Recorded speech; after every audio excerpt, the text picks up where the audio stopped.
विपत्ती पांडुरंग राहो चित्ती जळो ते समूळ धन संपत्ती उत्तम कुळ मज होत का विपत्ती पांडुरंग राहो चित्ती तुका मने देवा जेने घडे तुझी सेवा मज होत का विपत्ती पांडुरंग राहो चित्ती नमो विठ्ठला राजया पांडुरंगा नमो रुक्मिणी माऊली ज्ञान गंगा नमो पुंडलिका नमो चंद्रभागा नमस्कार माझा रुक्मिणी पांडुरंगा पांडुरंगा करो प्रथमा पांडुरंगा करो प्रथमा पांडुरंगा करो प्रथमा नमस्कार करो प्रथमा दुसरे चरण करो प्रथम नमन दुसरे चरण संताची त्यांच्या कृपादाने कथेचा विस्तारू बाबाजी सद्गुरु दास तुका मनोजवं मारुत तुल्य वेगम जितेंद्रियं बुद्धिमतां वरिष्ठं वातात्मजं वानरायुत मुख्यं श्रीरामदूतं शरणं प्रपद्ये नागेन्द्रहराय त्रिलोचनाय भस्मांगरागाय महेश्वराय नित्याय शुद्धाय दिगंबराय तस्मै नकराय नमः शिवाय शरदिंदु समाकारे परब्रह्म स्वरूपिणी वासरा पीठ निलये सरस्वती नमस्तुते विठाला विठाला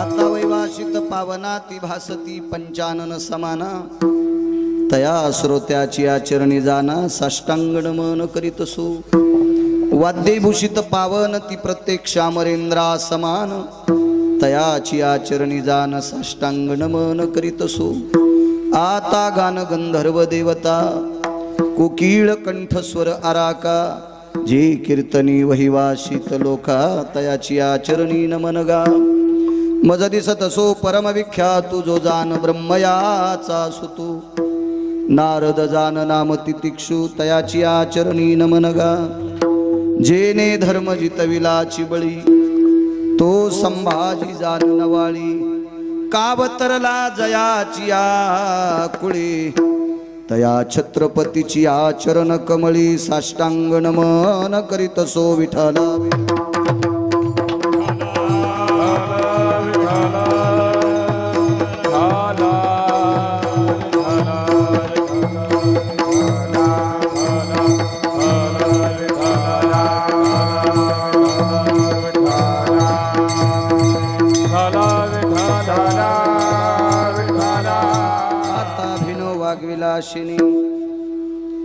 जे चातुर्यार्थ कला कामिनी ते श्री शारदा विश्वमोहिनी नमिली मिया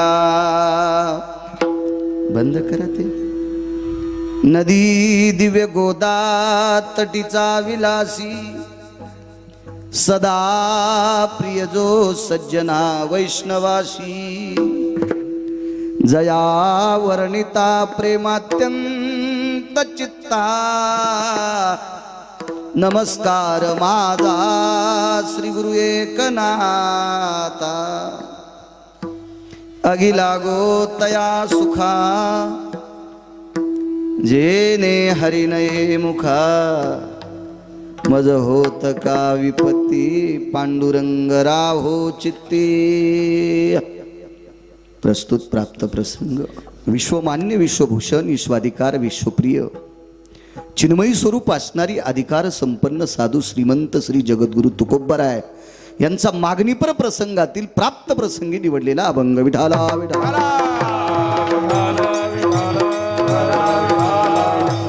प्राप्त प्रसंगी निवडलेला अभंग मागणीपर प्रकरणातला आहे। या अभंगाद्वारे देहूतले मालक जगदानंद कंद जगतपती भगवान पंढरीश परमात्मा त्याच्या समोर एक मागणी मागतात। खरं तर मागतात ती संत नसतात, पण कोणी मागावं, किती मागावं, काय मागावं, कधी मागावं हे ज्याला कळतंय ती संत असतात. मागण्या कळत नाहीत ती माणसं असतात, मागण्या कळतात ती संत असतात. किती सार्थ मागणी आहे. आगी लागो तया सुखा. देहूतले मालक म्हणतात, देवा अरे त्या सुखाला आग लागो की जे सुख मला देवाचं नाव घेऊ देत नाही. जे ने हरी नये मुखा. हे जगदानंद कंद जगतपती, ज्या सुखावर मी आरूढ असताना परमेश्वरा मला ते सुख जर तुझं भजन करू देत नसेल तर त्या सुखाला आग लागो. जे ने हरी नये मुखा. देवा मला रात्रंदिवस तुझं नाव तोंडाला यावं. आणि हे येण्यासाठी मज होत का विपत्ती पांडुरंग राहो चित्ती. देवा मला काही संकट आली, आघात आली तरी मी भोगण्यासाठी तयार आहे, मात्र तू माझ्या चित्तात राहायला पाहिजे. देवा माझं सगळं जळालं तरी हरकत नाही. जळो ते समूळ धन संपत्ती उत्तम कुळ. कुळाला किंमत नाही दिली. भजन करण्यासाठी कुळाचा संबंध नाही, भजन करण्यासाठी जातीचा संबंध नाही, भजन करण्यासाठी प्रांताचा संबंध नाही, भजन करण्यासाठी कालाचा संबंध नाही. भजन करण्याचा प्रत्येकाला अधिकार आहे. सकळांसी येथे आहे अधिकार. सकळांसी येथे आहे अधिकार. कलियुगी उद्धार हरिच्या नामे. हरिच्या नामे कलियुगी उद्धार हरिच्या नामे. सकळांसी येथे आहे अधिकार. सकळांसी येथे आहे अधिकार. हो कलियुगी उद्धार हरिच्या नामे. कलियुगी उद्धार हरिच्या नामे. सकळासी येथे आहे अधिकार. कलियुगी उद्धार हरीच्या नामे. सगळ्यांना अधिकार आहे. याच्या पलीकडे एक पुरावा आहे बापू. नर असल, ब्राह्मण क्षत्रिय वैश्य शूद्र चांडाळाही अधिकार. बाळे नारी नर आदि करोनी वेशाही. चांडाळाही अधिकार.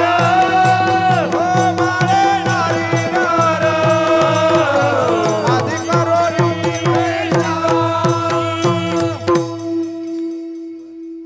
वा.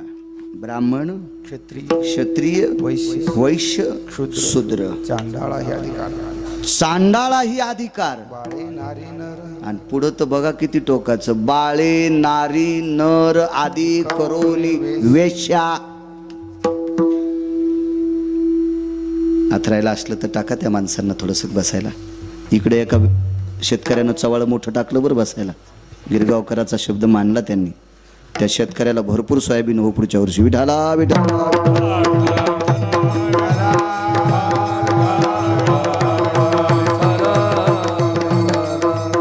एका निमित्तानं आपल्या परिसरातली लोक येत असतात आपल्या गावात आबा.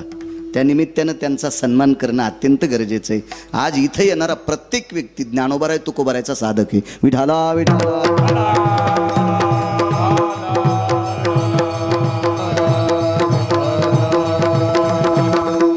भजन करण्यासाठी जातीचा संबंध नाही. जळो ते समूळ धन संपत्ती उत्तम कुळ. भजन करण्यासाठी पैसा गरिबी श्रीमंती याचाही संबंध नाही.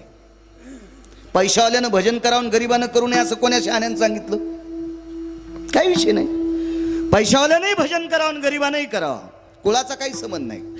कुळाच्या बाबतीत जर बोलायचं झालं, जातीच्या बाबतीत बोलायचं झालं तर एखादी जात तुम्हाला सापडली का बा त्या जातीतले लोक दारू पित नाहीत?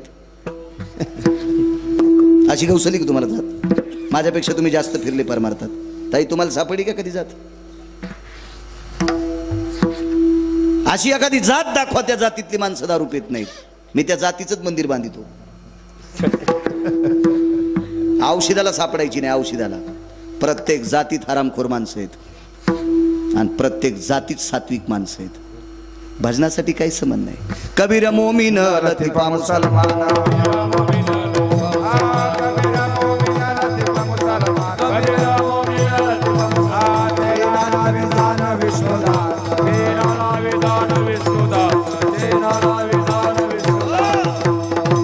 या वारकरी संप्रदायात कबीर मोमीन लतीफा मुसलमान सेना विजान विष्णुदास काही जातीचं संबंध नाही. उच्च नीच योनी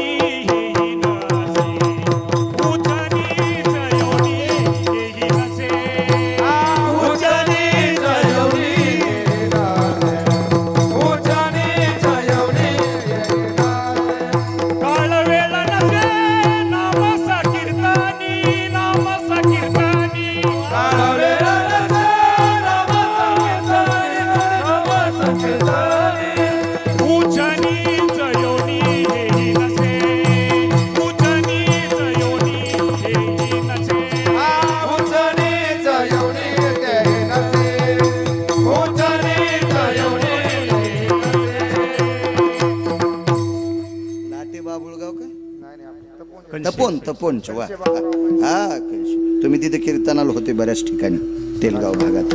वा छान. असा पुरावा द्यायला म्हणजे कोटीची नोट असते.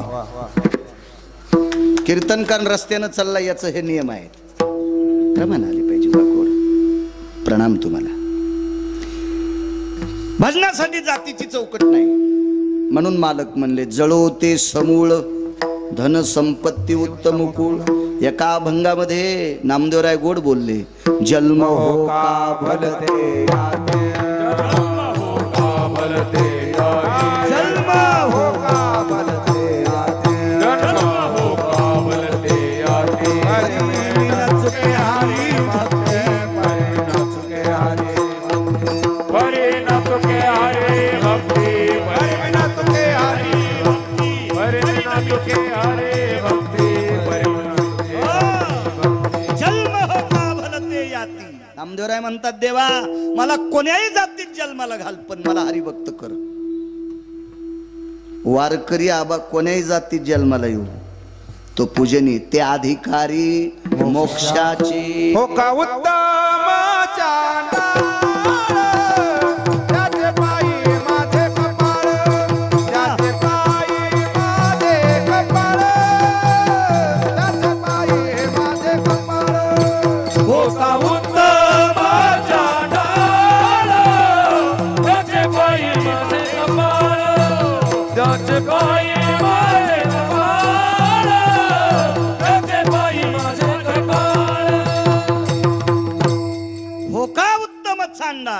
साध्वी जनाबाईंचं वाक्य आहे. राधाताई जनाबाई म्हणतात उत्तम कुळातला आहे का चांडाळ कुळातला आहे पण वारकरी आहे ना त्याच्या पायावर माझं कपाळ आहे. पंढरीचे वारकरी त्यांचे पाय माझे श्री. वारकरी आहे ना मग त्याचे पाय माझ्या डोक्यावर. जनाबाई म्हणतात बरं जनाबाईचा अधिकार किती मोठा. एखादी माऊली आहे का तिच्या हाताने पंढरपुरातला मालक जेवला. नाम याची जनी कोणतीये भाव जेवी पंढरी राव तिये सबे. जगाचा पाप तिच्या ताटात जेवत होता राधाताई. काय बाई. आणि त्या बाईनं म्हणा वारकरी कोण्याही जातीतला असू द्या त्याचे पाय माझ्या डोक्यावर. मालक म्हणले जळो ते समूळ धन संपत्ती उत्तम कुळ. यातायाती धर्म नाही विष्णुदासा निर्णयाईसा वेदशास्त्री वेदशास्त्री. यातायाती धर्म नाही विष्णुदासा निर्णयाईसा वेदशास्त्री. बापू गोड माणूस पण धोत्र घालायला लावायचा दुसऱ्या कीर्तनात. हा धुतलंय म्हणजे वाढलं नाही. धोतर घालायला लावायचं. असे माणसं नियमात पाहिजे कारण अभ्यासू माणूस आहे ना. संप्रदायाला पोषक माणूस आहे.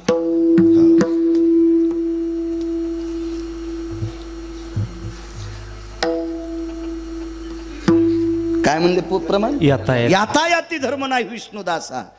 बर साक्षी कोण दिली? देवा. निर्णय तो आईसा वेदशास्त्री पुराण चमतितम शास्त्र भया वेद भयाय निजायन्ते ध्वज कीर्तिया मंगल भयो निरंजन भय सकल सुधा निरंजन भय सकल सुधा निरंजन भय सकल सुधा. अरे वेद आरती गातोय वेद वेद वैष्णवांची काय ताकद आहे. निरांजन भय सकल सुधा नैवम गिरगावकरम लिखितम नैवम गांजा कसम लिखित. आबा याला बी स्वर लावायले. विठाला विठाला शेवटच्या कडव्यात मागणी मागितली. तुका म्हणे देवा जेने घडे तुझी सेवा. मला एक देऊन टाक, मी जे जे करील ते तुझी सेवा घडी पाहिजे. असं कधी कधी भजन केल्यावर सेवा घडते असं नाही. आई वडिलांची सेवा केल्यावर सुद्धा भजन केले विटेवरच्या मालकाची सेवा घडते. आई वडिलांची सेवा करणाऱ्याला सुद्धा विटेवरच्या मालकाची पूजा केल्याचं पुण्य प्राप्त होते. फार मोठी ताकद आहे, फार मोठी ताकद. घरातल्या वयस्कर माणसाचा जर आदर केला, घरातल्या वयस्कर माणसाची जर सेवा केली तर ही सुद्धा विटेवरच्या मालकाची सेवा केल्याचं पुण्य प्राप्त होते. स्वामी काज गुरु भक्ती पितृवचन सेवापती पितृवचन महापूजा नाही तुझा.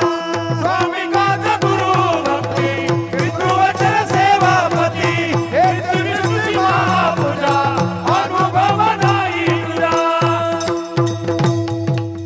या मागून या जागा आहे. स्वामी काज गुरु भक्ती पितृवचन सेवापती हीच विष्णूची महापूजा अनुभव नाही तुझ्या. माणसं एकाच दिवशी जास्त गर्दी करते. तू वाटून वाटून सगळ्या कीर्तनाला यायला पाहिजे. विठाला विठाला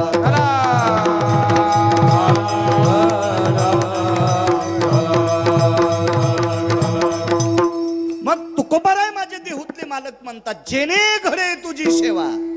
मला फक्त तुझी सेवा घडत राहा असं देत राय. हा साधा सोपा सरळ अभंगाचा अर्थ झालं कीर्तन. विठाला विठाला. मोठ्या श्रद्धेने मोठ्या अट्टहासाने मोठ्या असीम प्रयत्नाने गेल्या 50 वर्षापासून लावलेली धर्माची पताका,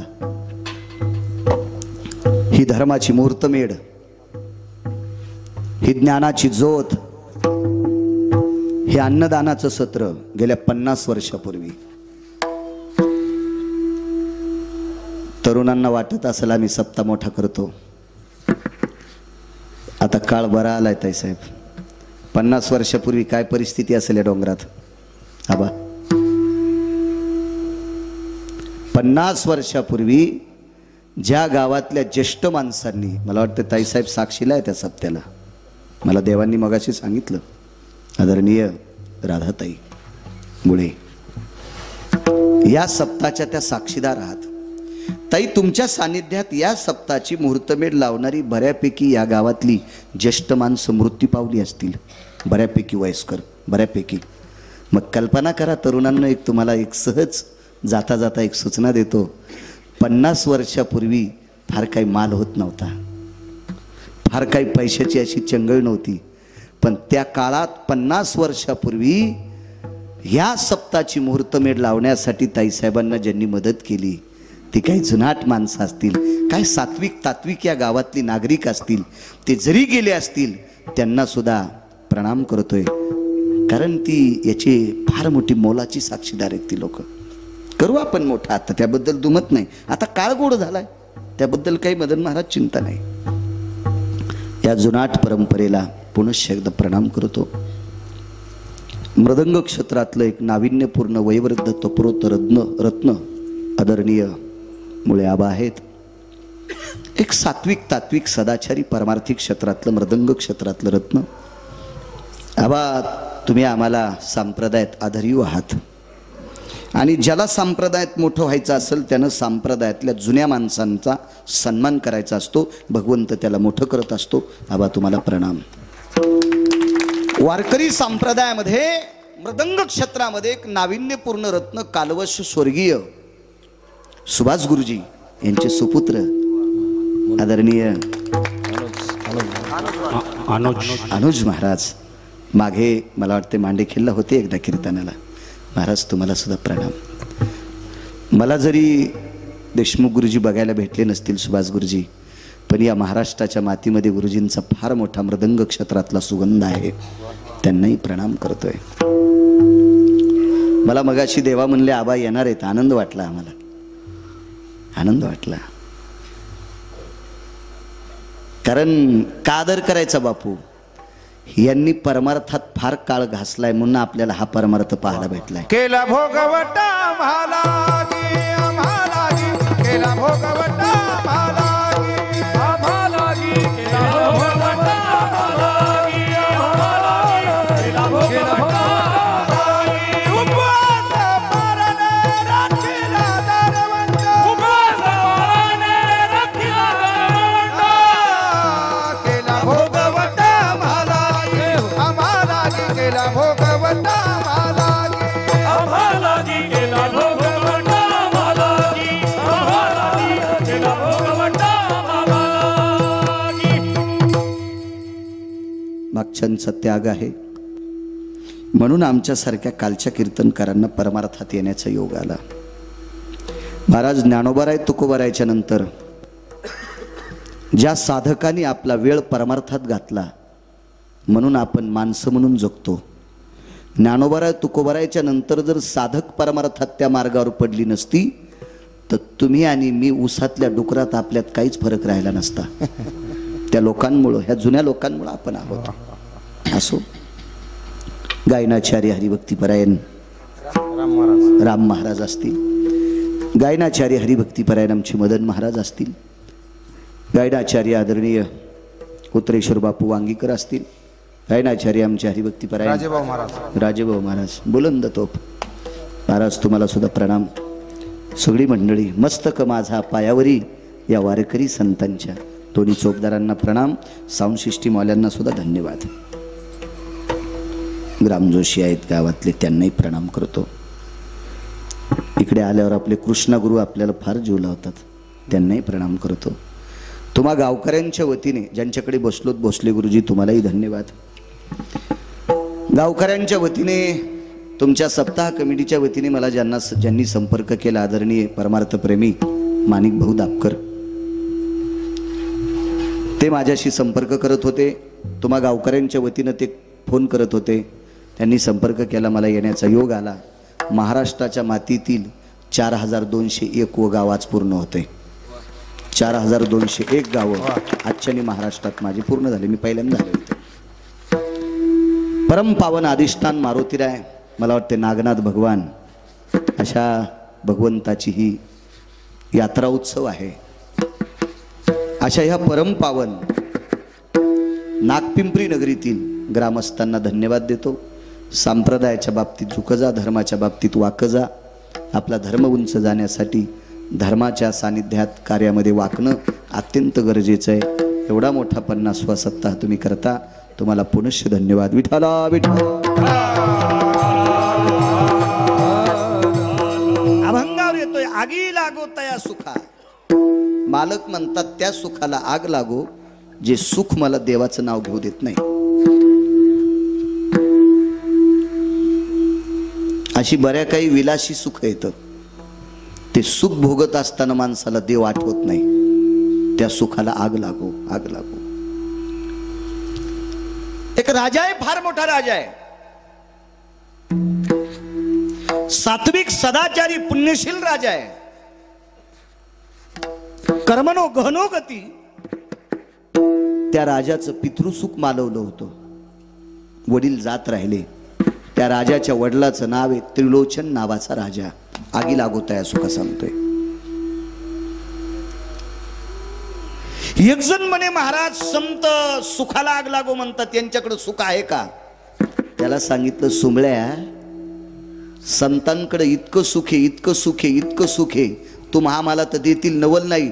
पंढरपुरातल्या माल संतांचे सुख आले या देवा, संतांचे सुख आले या देवा.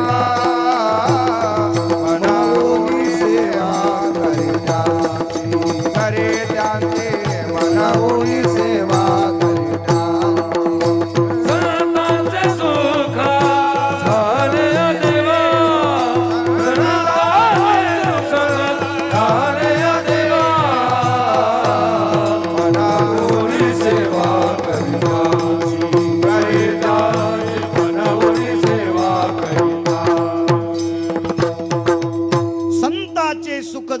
या देवा मनवोनी सेवा करी त्यांची. संतांनी देवाने संतांकडचं सुख घेतलंय पण फुकट नको म्हणले म्हणून सेवा. अहो माझ्या अष्टादश संतांपैकी एका संतांकडे सुख फेडण्यासाठी पंढरपुरातला मालक 36 वर्ष वॉचमन राहिला. दत्त चोपदारी करीता दत्त चोपदारी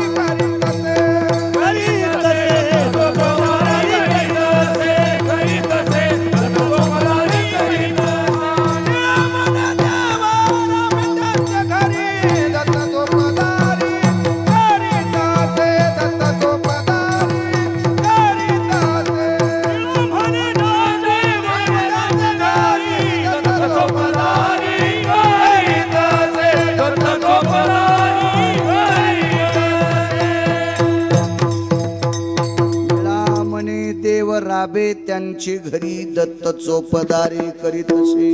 36 वर्ष एकनाथ महाराजांच्या घरी चोपदारकी केली जगाच्या मालकानं. का सुख कसं संतांचं घ्यायचंय काम करत होता.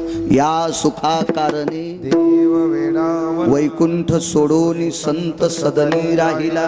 याचा अर्थ असा आहे की देवाकडे सुख नव्हतं आबा, सुख फक्त संतांकडे होतं. आणि देवाला सुद्धा सुख समाधान, सुख या शब्दाचा अर्थ समाधान, हे संत देऊ शकतात. म्हणजे संतांकडे सुख नाही असं एखाद्या भंगिऱ्यानं बचर बचर नाही बोललं पाहिजे. विठाला विठाला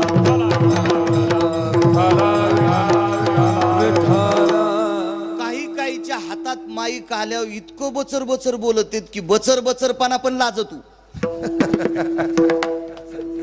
काहीच्या हातात माईक आल्यावर इतकं पानचटवानी बोलत की पानचटपणा म्हणला मी इतका पानचट नाही हो, इतका पानचट आहे. फक्त माईक हातात यावं काही नालायकाच्या. विठाला विठाला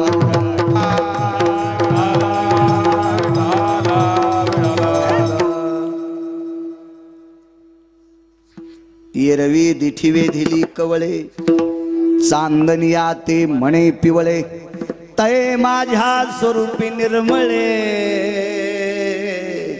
देखती दोष कामिन जयाचा झाली नेत्रासे तो देखे चंद्राचे पीतांबर तो देखे चंद्राचे कामिन जयाचे झाली नेत्रासे तो देखे चंद्राचे पीतांबर तो देखे चंद्राचे.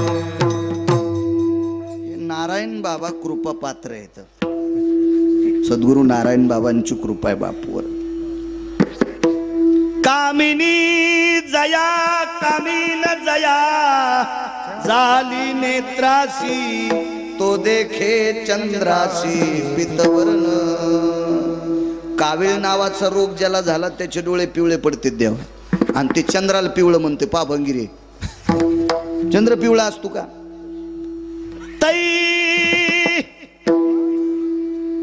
स्वरूपी निर्मळे देखती दोष. देवाला संताला दोषी समजणारी भंगिरी आहेत ना अजून बी. काय संतांकडे सुखे हे वाचणं सोमळ्या. तू डोका आहे तुला चांगलं, डोळे आहेत, वाच तू वाच. किती संत श्रीमंत होते, संतांकडे सुख आहे.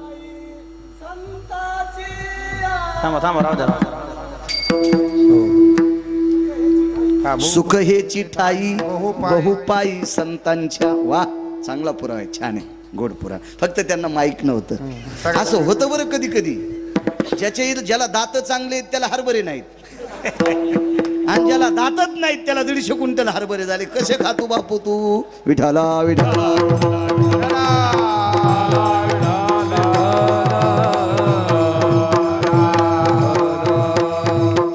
पण छान प्रमाण दिलं. वा घोडं कोणाचं असू दे घोडं म्हणलं पाहिजे. बरेच गधे पाहुण्याच्या गध्याला घोडं म्हणतात. गाढ शृंगारीले घोडे काही केले नव्हे घोडे काही केले नव्हे घोडे काही केले नव्हे घोडे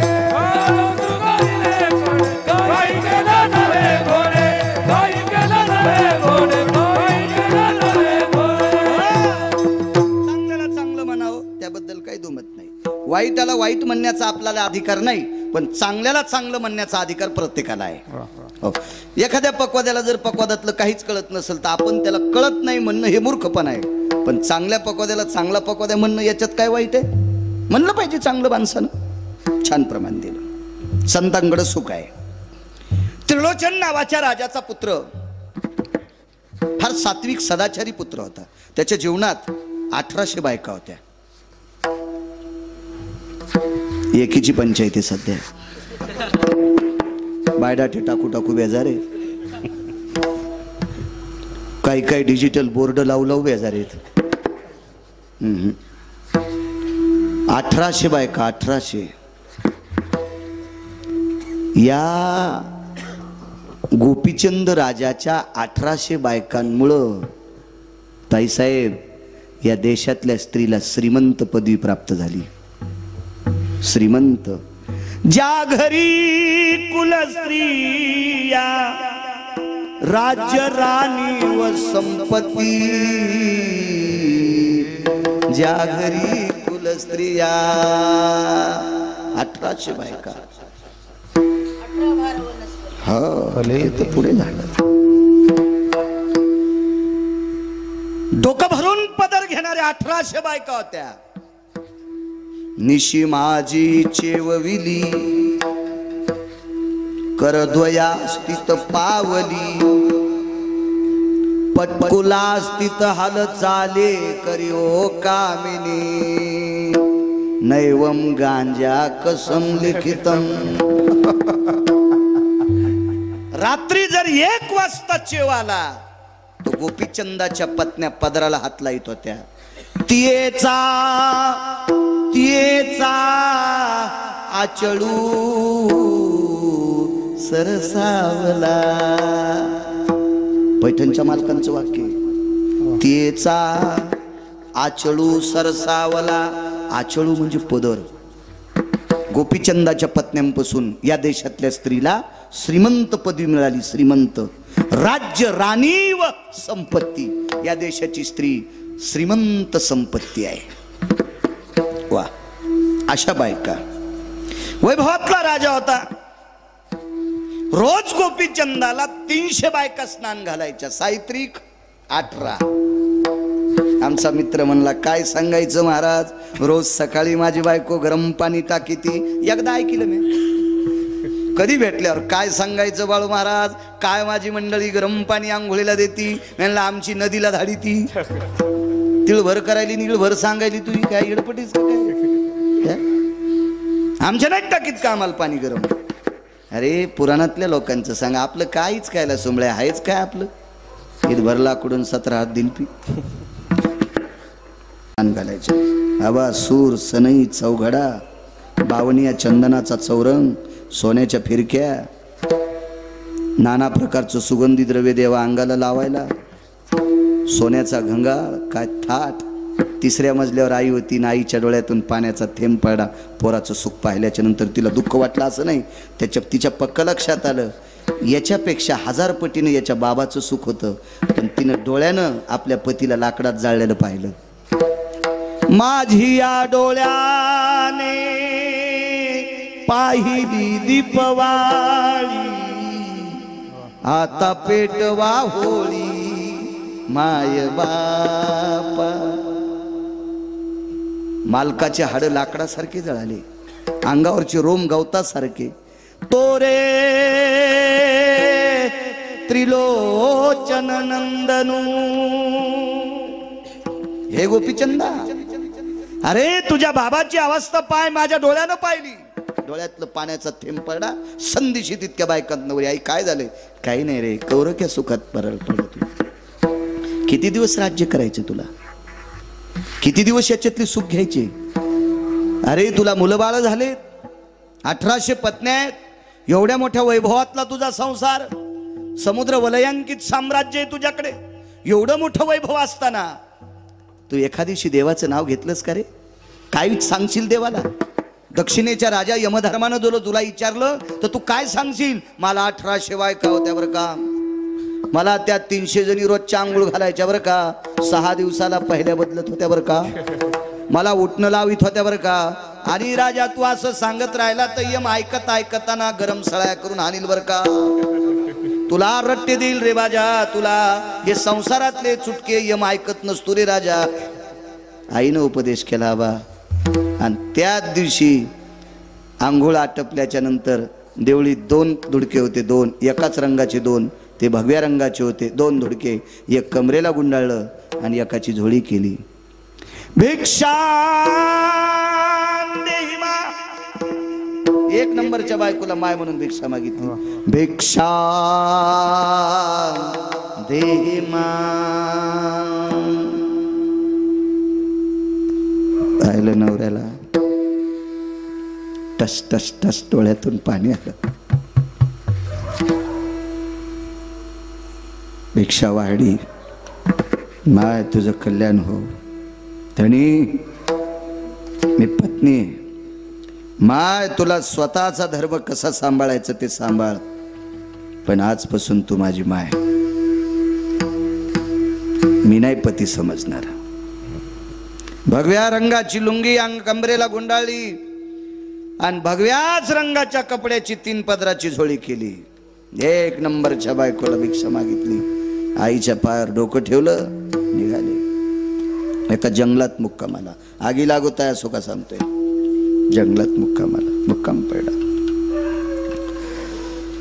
रस्त्याने एका गावात भिक्षा मागितली. पाणी कमलंडूत होतं, तो कमलंडू झाडाच्या फांदीला अडकवला. भिक्षेची झोळी अडकवली. वाहत्या पाण्याला हातपाय तोंड धुतलं, वळकटी लांबवली आणि झाडाच्या खाली तो मुक्काम केला. जंगल होतं, रस्ता होता. त्या रस्त्याने एक वाट सुरू चालला होता. त्याने विचार केला, मागचं गाव लांबे, पुढचं गाव लांबे, आपल्याला सापडणं शक्य नाही. साधूचा आश्रय भेटला, आपण इथं मुक्काम करावा. आणि त्या साधूच्या शेजारी वाट सुरूनं वळकटी टाकली. प्रणाम केला साधूला. महाराजांनी नित्यनेम आटोपला, त्यांची जप साधना. आता संन्यासी झाले होते ते. संन्यास धर्म किंवा ब्रह्मचर्य धर्म घोकावी अक्षरे.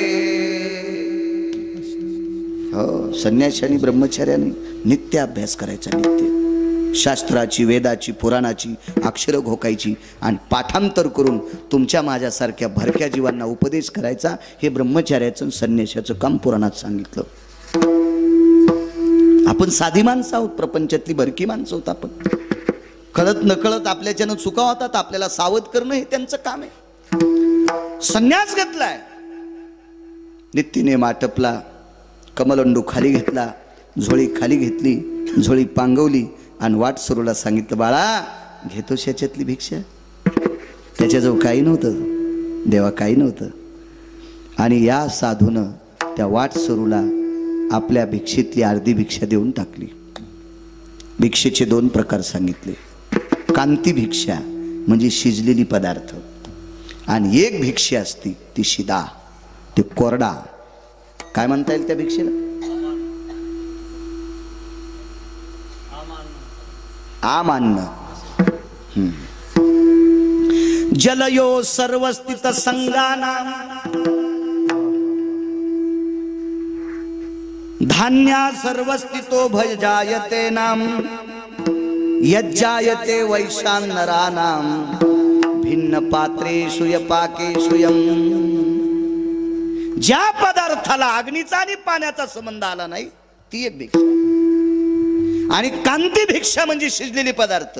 या कांती भिक्षेला फार सुंदर नाव दिलं माझ्या ज्ञानोबा तुकोबरायनं. त्या भिक्षेचं नाव आहे मधुकरी. कांती भिक्षा आणि मधुकरी एकच नाव. हे पुराणातलं नाव, पण ज्ञानोबा तुकोबरायनी दिलेलं नाव मधुकरी. ज्यांनी ज्यांनी मधुकरी खाल्ली त्यांनी गाथे पाठ केले अभ्यास करून. जैने मधुकरी खाऊन आराम केला ते असेच पप्याच्या माईच्या भावताल गिरकी हाणायलेत. ती मधुकरी तशी पचत नाही. ती मधुकरी खाल्ली की ज्ञानेश्वरी वाचावच लागते, गाथा वाचावाच लागतो. संत वाङ्मय वाचावाच लागतंय तर ती मधुकरी पचती. मधुकरी खाऊन जर पंख्याखाली झोपला की तसाच झोपायला लावतो. गादी पण कटाळती त्याला. गादी कटाळली, गादी गादी गादी कटाळली. मधुकरी येते. अर्धी भिक्षा दिली, तृप्त झाला. पण तो वाटसरू इतका हुशार होता आबा, त्याने विचार केला साधूनं आपल्याला जंगलात भाकरी दिली, या साधूचे उपकार फेडायचे, म्हणून साधूचे हातपाय दाबू लागला. ते साधू म्हणले नको दाबू रे, मनातली मनात म्हणले ह्या भोगासाठी तर जो घेतलाय, देवासाठी घेऊन जोगा अवघा भोग तेजिला, अवघा भोग तेजिला, अवघा भोग तेजिला, देवासाठी घेऊन जोगा, अवघा भोग तेजिला, अवघा भोग तेजिला, अवघा भोग तेजिला. देवासाठी घेऊन जोग आणि अवघा भोगत ते जियला. अरे देवासाठी भोग त्याचलाय, 1800 बायकांना सोडलंय, मुक्तचंदाच्या हाती राज्य देऊन टाकलं. पुत्र होता मुक्तचंद, त्रिलोचन, गोपीचंद, मुक्तचंद. अरे कशाला हातपाय दाबता? नाही म्हणे महाराज, या जंगलात काय भेटलं असतं तुमच्यामुळे, मला जेवायला भेटले, उपकार साधूचे नकोय. हातपाय दाबले. हातपाय दाबीत असताना महाराजांना सहज विचारलं कुठं चाललास रे? काही नाही म्हणे, काही अंतरावर गोपीचंद नावाच्या राजाची नगरी आहे आणि त्या राजाकडे 5-6 महिन्याला मी भिक्षा मागायला जात असतो.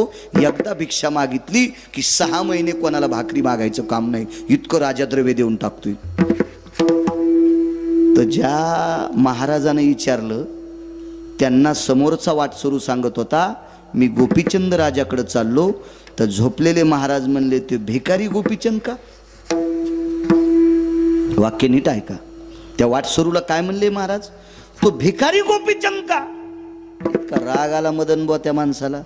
ते म्हणलं ए महाराज हिशाबात बोल, भाकर दिली म्हणून तू हातपाय दाबायला लागलो. अरे तुझ्यावर चालू ते, अरे तो भाकर दिलीस म्हणून तू हातपाय दाबायलो आणि एवढ्या मोठ्या राजाला भिकारी म्हणतोस? काही ठोक आहे का तुला?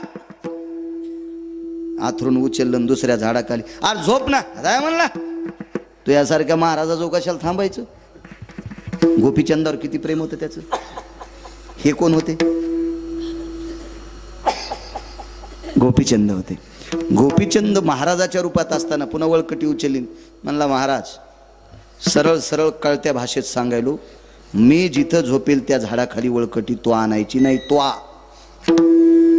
इथं दगडाला कमी नाही हा राजा महाराज, मी दगड हाणीन.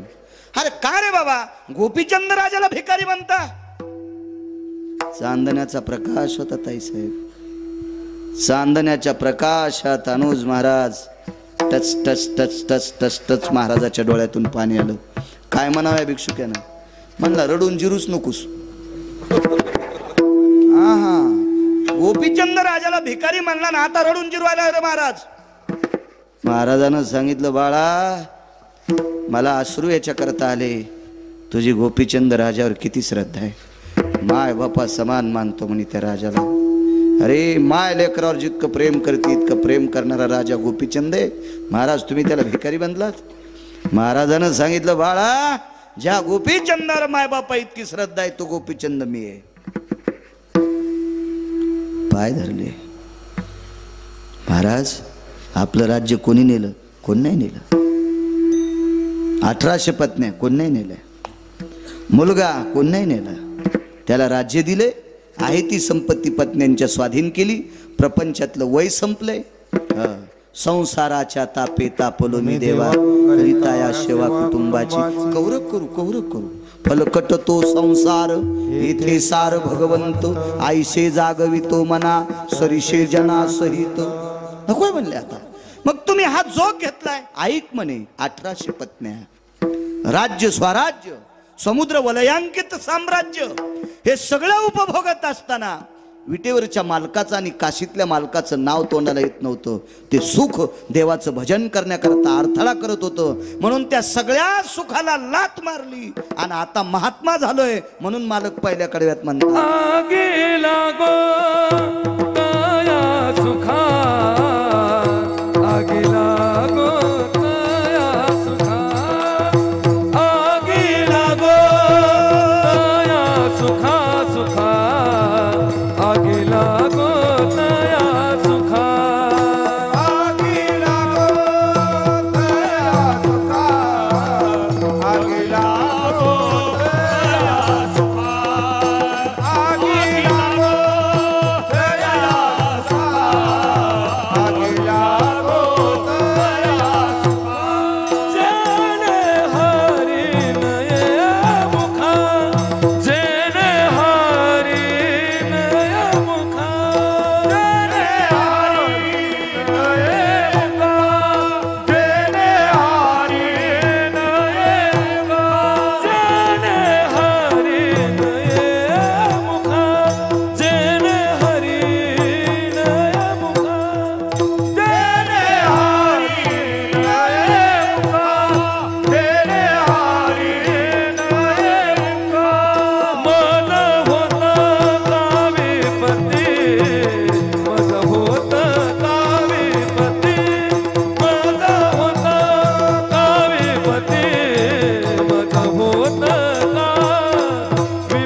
देवाचं नाव तोंडाला येत नव्हतं, स्वराज्याचा त्याग केला, हावली करून दिलं राज्य.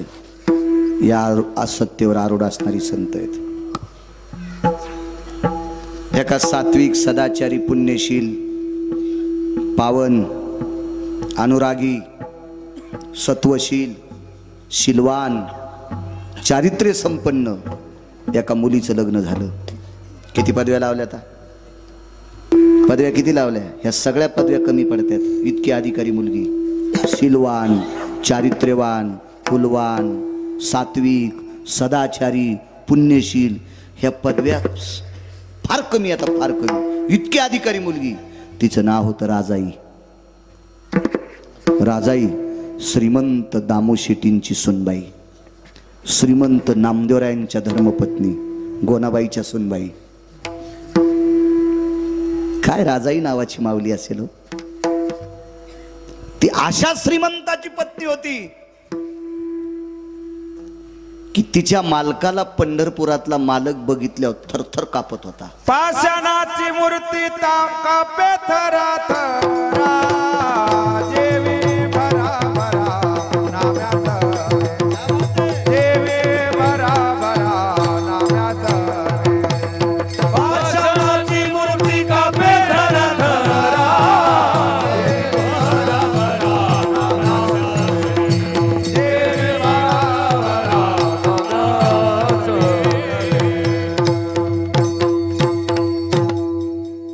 यठण घालून आऊत हाणायचा जर कटाळा असल तर यठण खालून दिल्यावर तरी आऊत हाणलं पाहिजे. आहे का नाही? वा वा. मला कधीच गध्याला चोंभाळायचा नाद नाही. गाईला चोंभाळावा, नसली दुधाची तर शेण तरी देती सडा टाकायला. सडा टाकायला अंगण जर शिमिटाचा असेल तर खत घालायचा कापसाला. म्हशीला चोंभाळा, गध्याला काय चोंभाळाला आता आणत ते. काय प्रमाण म्हणजे? पाषाणाची मूर्ती पाषाणाची मूर्ती कापे थरा थरा, जेवी भरा भरा नाम्या सवे. काय श्रीमंत मालक असेल, जिच्या मालकाला पंढरपुरातला मालक थरथर कापत होता, जेवत नव्हता. केली म्यांघोळ नाही मी ओंगळ, केली म्यांघोळ नाही मी ओंगळ.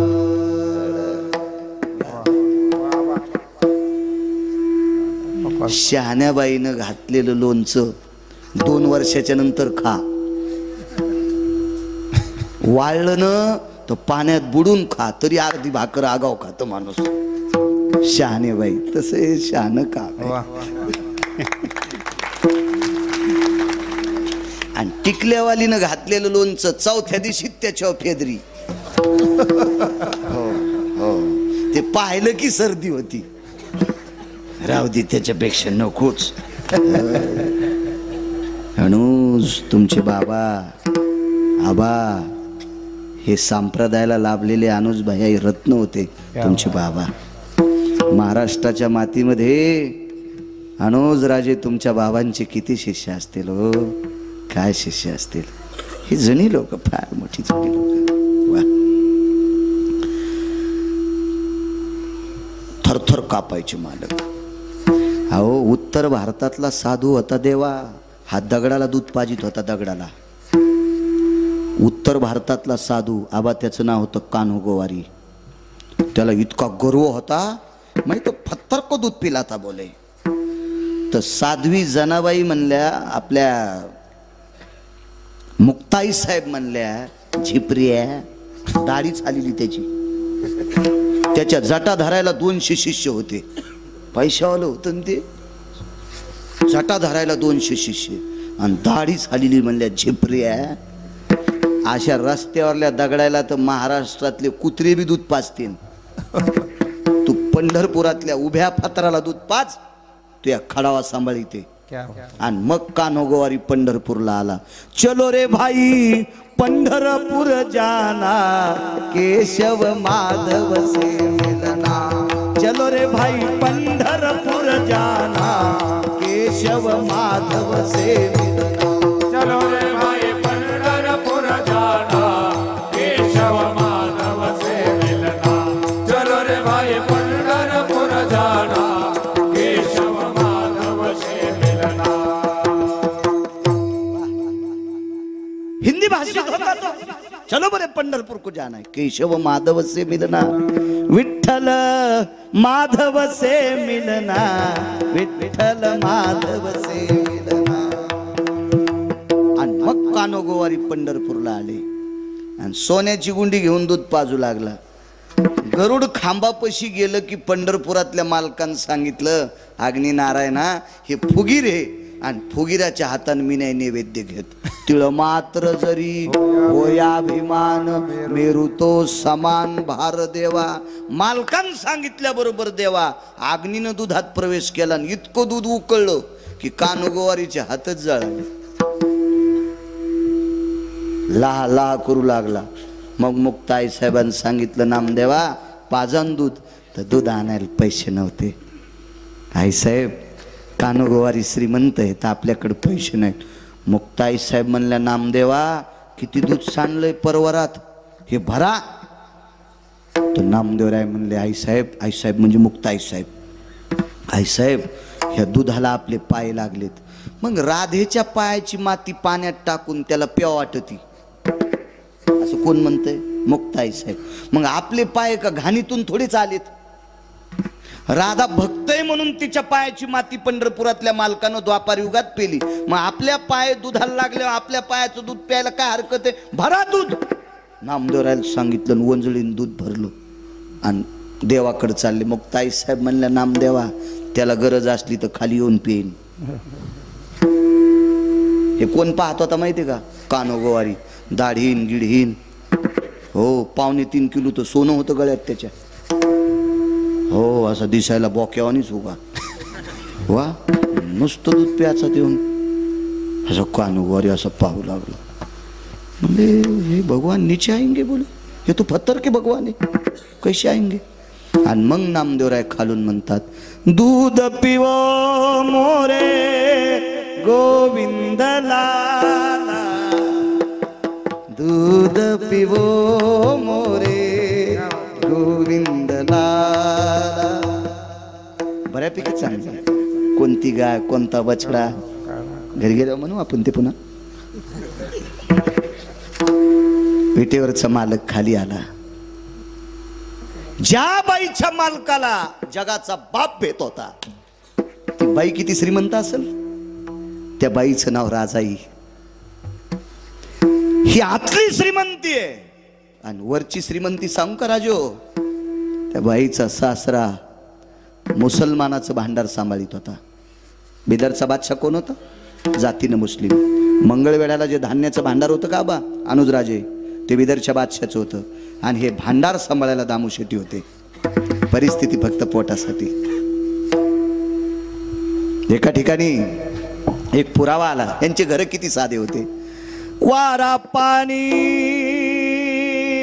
मुसळधारा,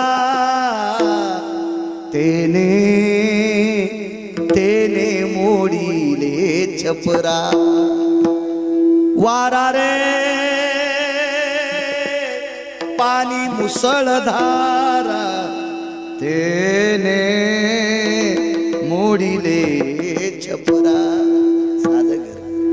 केळीवरी नारळी घर चंद्रमोळी, जाणत से आळी नामयाची.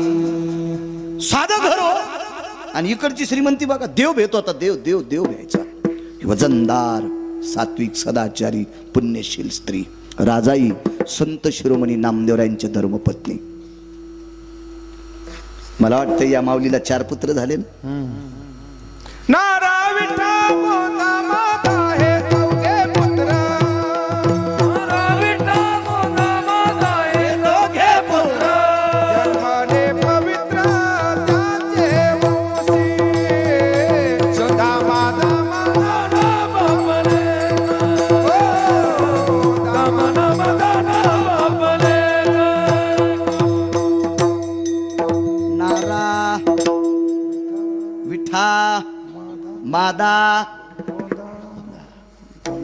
चार चार चार जन्मले ते वंशी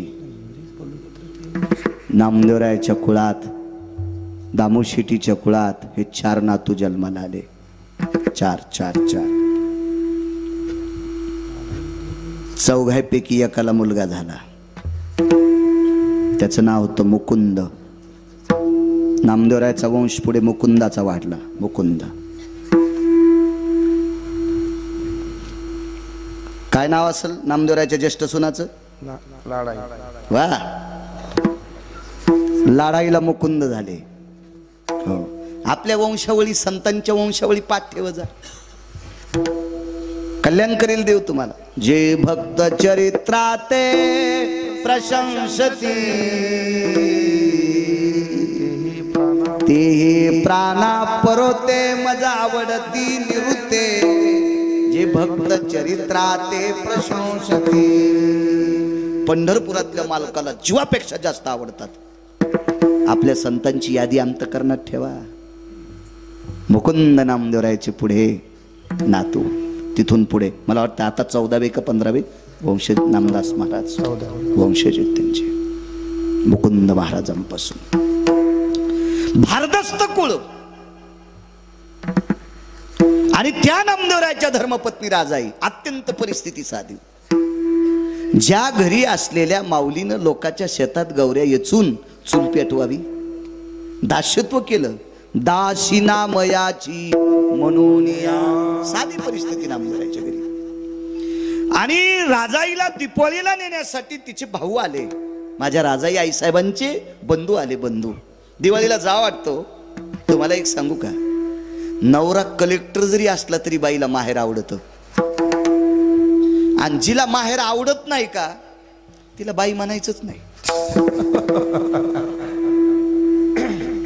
साडी नेसती लुगडं घालती म्हणून बाई म्हणायचं. दीपवाळीच्या सणा लेकी असाव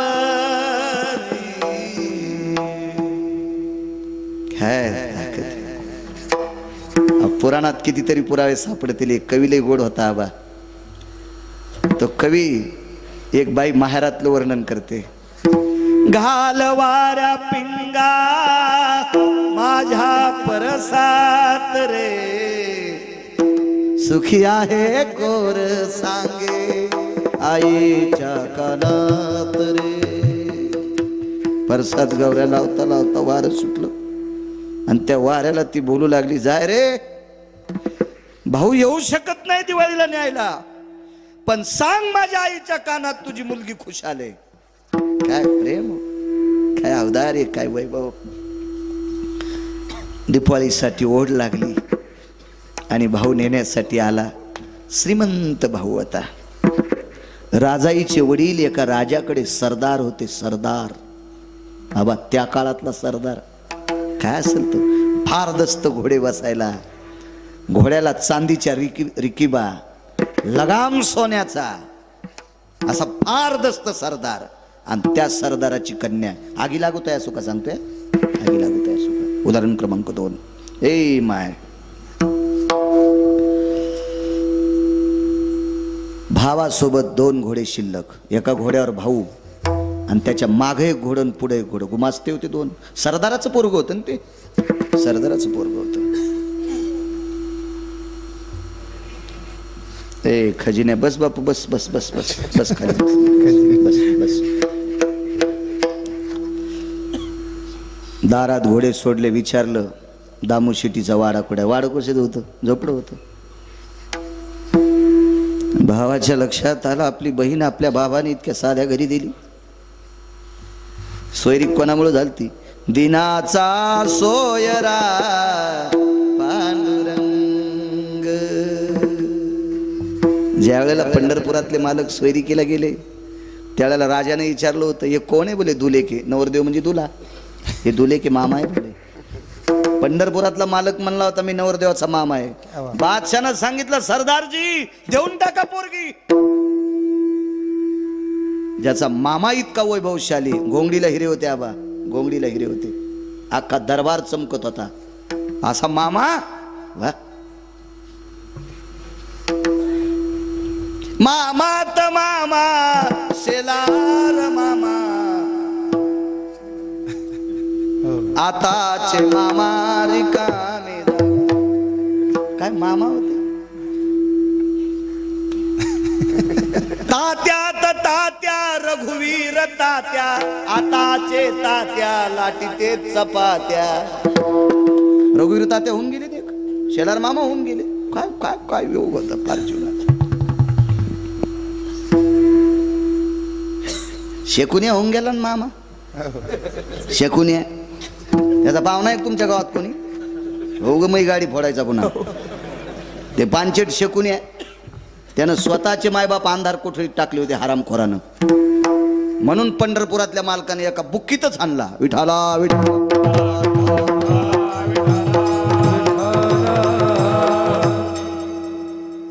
त्याला काय चोंभाळायचं रगिलाला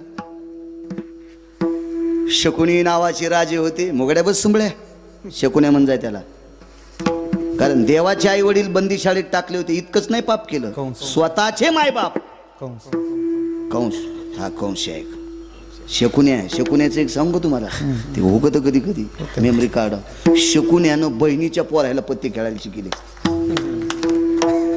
इतका हरामखोर होता शकुन्या बहिणीच्या पोराला पत्ते खेळायला शिकायले ते लुडो नावाचा खेळ हो या लुडोमुळेच कोरोना जास्त वाढला होता थोत्रात थोत्र घालून खेळू लागले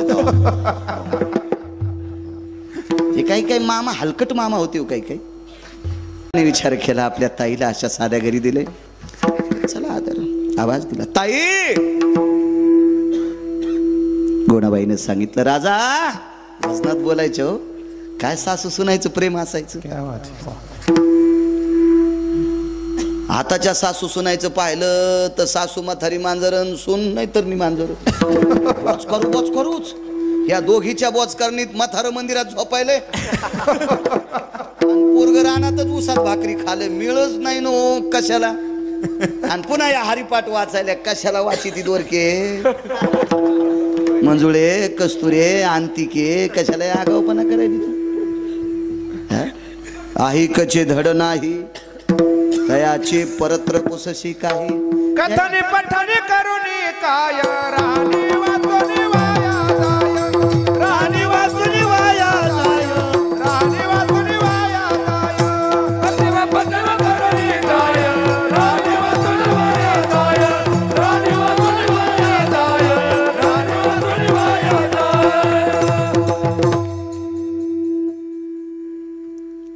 सुन शेतातून आली राणीमान नीट नसल्यावर चट मातीत जाते गोड पुरावे सुन शेतातून आली थकली होती काम करून ते म्हणले आत्या मी भाजी करते तुम्ही 5-6 भाकरी टाका ना म्हातारी म्हणली बया रानात गेली तर माझ्या दिवसाला कमवायली काय चव आली तर म्हणे काय मग दिवस जित्यापणीच घालती माय मलाच भाकरी टाक म्हणायली तर सुन म्हणली आत्या माय नका टाकू पण काही खालीवरी नका बोलू माय नका बोलू मी भाकरी बी करते आणि भाजी बी करते या डंगरीनं नीट मारावं ना सून स्वयंपाकन भाकरी करूस तर स्वयंपाक झाल्यावर सुनानं पोराला पाठीलं आत्याला बलेवरे तर पोरग म्हणलं 2-3 घरी आजी गवसच ना मग सुनाला वाटलं एकटीनं कसं जेव्हा आत्याला संग घ्यावा तर सून सासूला बघायला गेली तर शेजारीन चपात्या करू लागली आणि ही एडगळ म्हातारी उंडे करून देऊ लागली ही मागच्या जन्मातली मांजर होती घर धोंडी म्हणजे सुनानं भाकरी कर म्हणल्यावर म्हणली करायच्या नाही आणि शेजारीन चपात्या करू लागली तेव्हा ही उंडी करून देऊ लागली नाही हिच्या अंगात झोपीत भितड पडायचं का हिच्या अंगावर हा घरा सगळं ठोकून द्यावं लागन अशी म्हातारी सुनालय खुश झाल्यान पण नागपिंपरीतल्या सुना म्हणल्या बाई याला दरवर्षी आली जा मस्त मथऱ्याला बॉम्ब टाकायलाय पण सुनायनं जराशी तरी धरा तुळस नाही म्हणालो मी गाय नाही म्हणालो मी काय धरा वा वा हेच ऐकायचं होतं मला तुमच्याकडून ज्या सुनाला ज्या सासून कपाळाचा मालक दिलाय ज्या सुनाला आपल्या सासू सासऱ्यांनी कपाळाचा मालक दिलाय त्या सासू सासऱ्याला मायबाप समजायचं. त्या सासू सासऱ्याची संपत्ती खाऊन जर सासू सासऱ्याला मायबाप समजित नसेल तर तिच्या माईला तिची भावजई राखेल टाकून फुकीन. आता सासा खुश झाल्या. ओरिजिनल डॉक्टरनं बिमारीचं निदान लावून औषध बी दिलं पाहिजे आणि पथ्य बी सांगितलं पाहिजे. त्या डॉक्टरला कोणी वाईट म्हणत नसते. आता सुना खुश आणि सासू बी खुश. नाही झाल्यावर गिरगाव करावं, दगड तरी हाणायच्या नाही, मलाच म्हणला. संसारात चांगलं वागणं माझ्या माईंडनं सगळ्यात मोठं कीर्तन आहे. नंबर 1चं भागवत त्याला म्हणायचं, नंबर 1ची पंढरीची वारी म्हणायचं, नंबर 1चा यज्ञ त्याला म्हणायचं. जे संसारातल्या लोकांसोबत नीट वागत नाहीत, रक्ताच्या नात्यातल्या लोकांसोबत नीट वागत नाहीत, जे मायबापासोबत नीट वागत नाहीत, ज्यांनी संपत्ती कमवली त्यांच्यासाठी आपण नीट वागत नाहीत, आपण लोकांसाठी चांगले वागू शकतो का? आपल्याकडे योग्यता आहे का? ती पात्रता आहे का आपल्याकडे? ती घरातल्या लोकांसाठी चांगलं वागणं काय सुना सर आवाज दिला.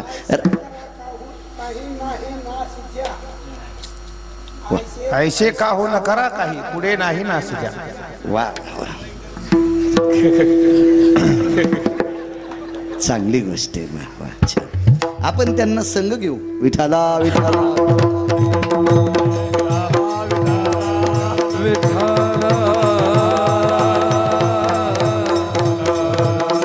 आवाज दिला. राजा राजाही नाव होतं. ए राजा जी आत्या बाहेर कोणीतरी बोलतय का ताई म्हणतय, पण काय आज्ञाधारी सून असेल देवा. झोपड्याच्या बाहेर आल्या आणि डोकावलं तुळशीपासून हृदय पाझरलं. सासूला सांगितलं आत्या माझा दादा आलाय, माझा भाऊ आलाय. भोनाबाई बाहेर आल्या. बाळा या या या बाळा या या. आल्याबरोबर बहिणीच्या सासूचं दर्शन घेतलं. ही परंपरा आहे आपल्याकडं, ही मर्यादा आहे, आपल्या संप्रदायाची रीत आहे. दर्शन घेतलं बहिणीच्या सासूचं. गोनाबाईनं तोंडावर हात फिरला. बाळा आलात? जी आलो. काय काय ताईला नेण्यासाठी आलो, दिवाळीसाठी. आगी लागत आहे असो का सांगतो. गोनाबाईनं लक्षात घेतलं आपण सासू आहोत. नामदेवराय बाजूला होते. नामदेवरायने विचार केला आपण हिचा पती आहोत, पण या घराचे मालक आपले बाबा आहेत. सूत्रधार बाबा होते आणि बाबा मंगळवेड्याचं भांडार सांभाळायला होते. निरोप केला, घरी आले. घरी आल्यावर गोनाबाईनं सांगितलं अहो अहो ऐकलत का? असं गोड बोलायचं जुन्या काळातल्या. धनी ऐकलत का? अहो मालक असं नाही म्हणल्या. विवेक ए अनिरुद्ध, अरे अनिरुद्ध सुनबाईचे भाऊ आलेत, पाठवायचं का रे तिला? जशी गुरख्याल बोलायली है का नाही. पेट्रोलच निघाली हिच्या तोंडातून, पेट्रोलच. नावानं बोलत होय नवऱ्याला. हे आपल्या खेड्यापाड्यात नाही, हे उतू आलं जरसं शहरात. हो फसफस उतू आलं, कडी उतू आल्यावानी. हो शहरात. एक बाई म्हणली महाराज थोडं दूध घेता का? म्हणलं मी बोक्या नाही बाई, थोडं नको तांभरू नको. नको भाई दूध. हो 9-10 जणांचा नाश करतं एकट्यानं दूध प्याल्या. बाकीच्या याला चहा किर्लोस करीनाच आईल पेल्यावानीच. एकट्यानंच बोक्यानं दूध आणलं सगळं. पुन्हा म्हणतो वाटीत प्याचं का बुटात प्याचं? एडगळेस का काय रे म्हणलं तू. मोठे नाटक सगळे. घरी गेल्यावर म्हणले रे प्रवीण आपल्याकडे गिरगावकर आलेत, लवकर दूध घेऊन ये बरं. तर ते आलं हातात उंदीर धरल्यावानी ती थैली घेऊन. ते म्हणलं या थैलीतलं दूध पिणं, याच्या दुधाचा चहा पिणं, या थैलीतल्या रोगर पिऊन मेलेलं बरं. हे काय करायचे? मी नंतर म्हणलं ताई हे प्रवीण कोण आहेत? माझे मिस्टर आहेत. म्हणलं नको बाई चहा नको दूध. हे तुला जर नावानं बोलायले तर मला तर गॅसच्या पाईपनं हानीने हो प्रवीण. नको बाई येतो मी. आणि जरी तो मला नाही हाणलंस तर तू नवऱ्याला नावानं बोलतीस आणि तुझ्या हातचा चहा प्यायला मी गाडी पुलाखाली जाईन. मी एकदा वाचलो बाई, नको मला तुझ्या हातचं नको. मी दगड खाईन पण तू नको चहा दूध. अशा काय काय भेटतात नंबरी. चला, ज्ञानोबाराय तुकोबारायच्या राज्यातली लोक आहेत आपण. सासऱ्याने सुनाला आवाजाऊ बोलण्याची पद्धत छत्रपतीपासून चालत आली. सुनबाई, वजनदार शब्द. हो सुनबाई, तिकून आवाज आला पाहिजे. जी मामांजी. हे बी आवाजाऊ बोल ना. ए काय त्याच्यामुळं मशीन लावा लागायल्यात कानायला. तुम्हाला एक सांगू का, ज्याचा पिंडात बदल होत असतो का त्याचा ब्रह्मांडात बदल होत असतो. आचारसंहिता आपण पाळायची, पुढचे पाळत असतात. वजनात बोललं पाहिजे, वजनात वजनात. लक्ष्मी बायकोला म्हणलं पाहिजे, हे सावित्री, हे दुर्गा, हे वत्सला. हेच म्हातारे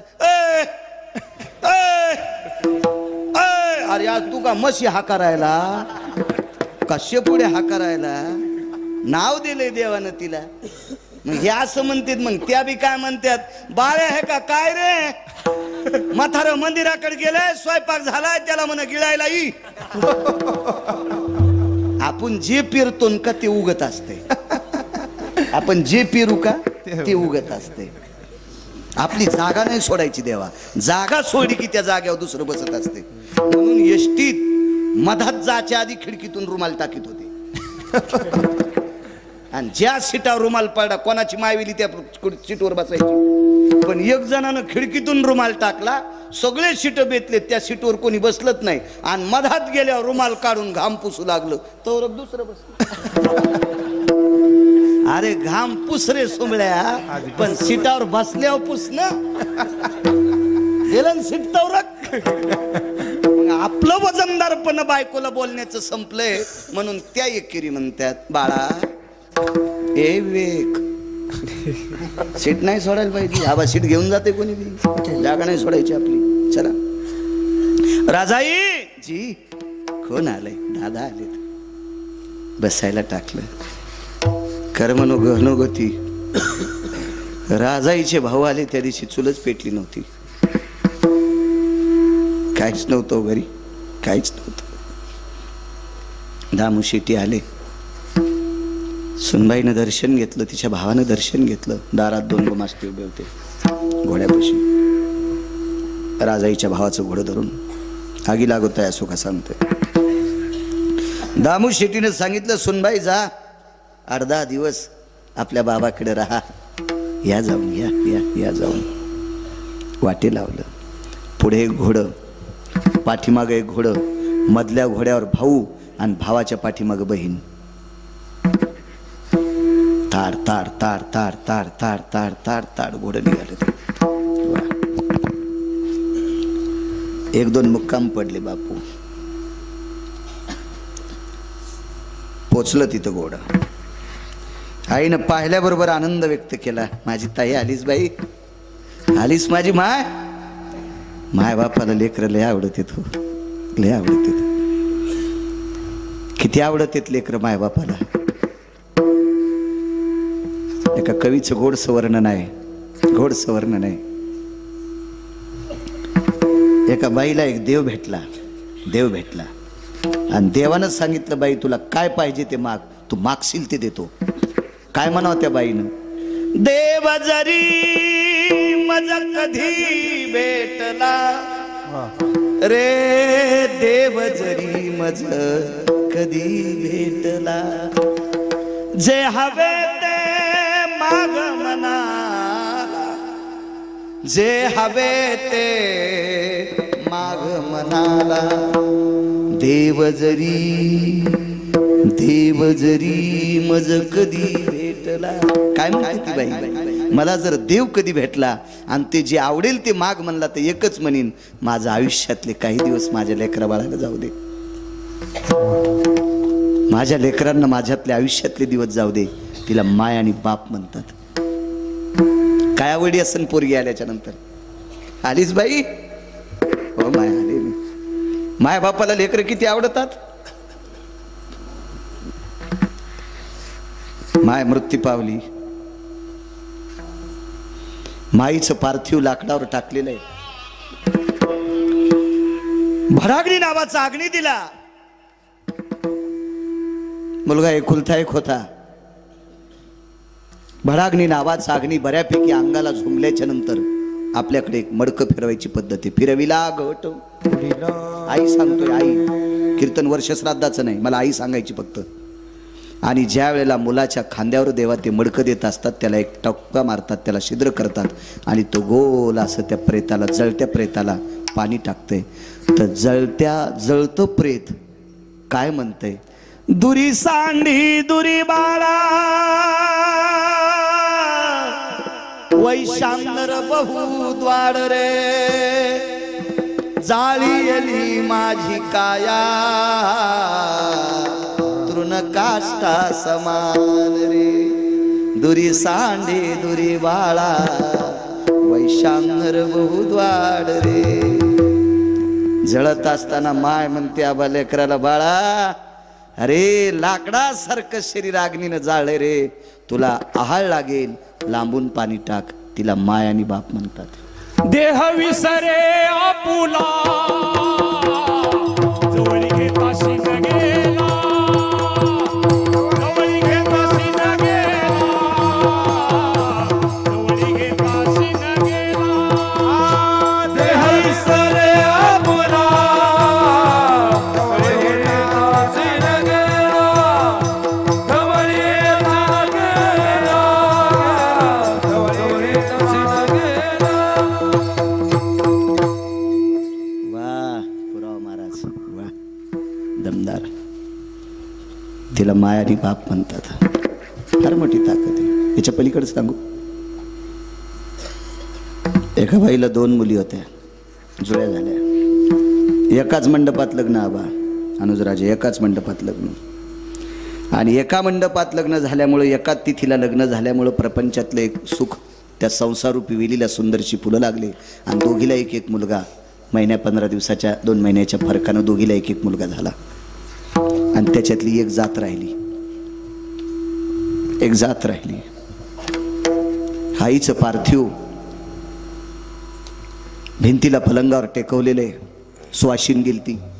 याच्याकरता भावकीच्या गावातल्या सोयरे धायरे सगळ्या मंडळी महिला जमून तिला हळीत कुंकू लावत होत्या. सौभाग्यवती स्त्रीचा अधिकार फार मोठा असतो. जिका भाग्याची आहे हो, आणि तिचा पती तिचा देव. पण चिमुकलं बाळ देवा रडत होतं. बऱ्यापैकी लोकांनी गाडीवर फिरवलं, पैसे दिले, बिस्किट दिले, खेळणं दिलं, पण थांबत नव्हतं. तितक्यात त्याची मावशी आली. जुळी होती. त्याची आई आणि मावशी सारख्याच दिसत होत्या, फक्त याच्या आईच्या खांद्यावर जाब होता आणि तिच्या नव्हता. एक लहान आणि मोठी, बाकी अशा ओळखू येत नव्हत्या. आईला आईसारखी मावशी दिसती. गावातले 4-2 लोक म्हणले, अरे याची आई जरी मृत्यू पावली तर याच्या मावशीला सुद्धा तान्ह लेकरू आहे. हे पोरग जर शांत करायचं असेल तर मावशीचं पोरग तिच्या मालकाजवळ द्या आणि याला शांत करण्यासाठी मावशीला मनस्तानाला लाव. मावशी माईसारखी दिसत होती. आबा ही तुम्हा आम्हाला ओळखू येत नव्हती, याची माय आणि याची मावशी सारख्या. पण अज्ञानी चिमुकल्या लेकराला मावशीतला आणि माईतला फरक कळत होता. त्यानं मावशीच्या स्तनाला तोंड नाही लावलं, नाही लावलं, रडू टाकलं.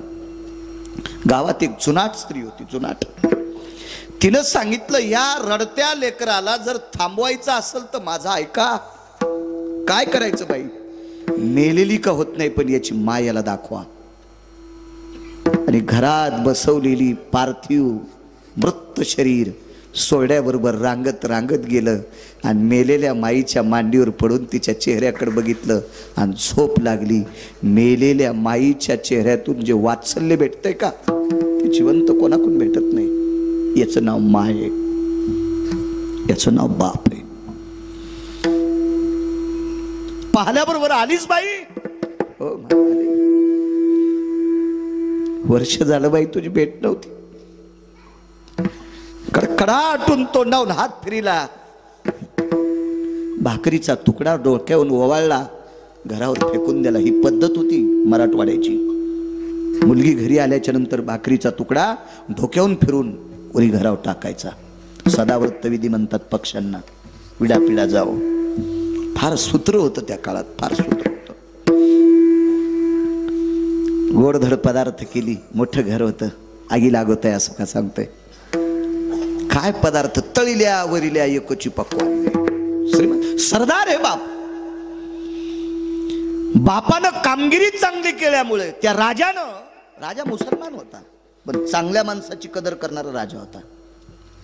हे सरदार शिंप्याच्या कुळातले होते पण बादशाला त्या सरदाराची कीर्त आवडली, कामगिरी आवडली म्हणून 5-6 क्विंटल सोन्याचा पलंग गिफ्ट द्यालता, भेट द्यालता, सप्रेम भेट द्यालता. आणि राजाईच्या वडिलांनी विचार केला, अविरत आपण भगवंताची सेवा करतो, या प्रांताची सेवा करतो, राजा आपल्यावर प्रसन्न झाला, याच्याकरता सुवर्णाचा रत्नजडीत आपल्याला पलंग दिलाय, हा पलंग आपण आपल्या मुलीला देऊन टाकू. जशाल तसा पलंग ठेवला. आणि दिवाळीला मुलगी आल्यावर जेवायला बसले, लाडू टाकत होते.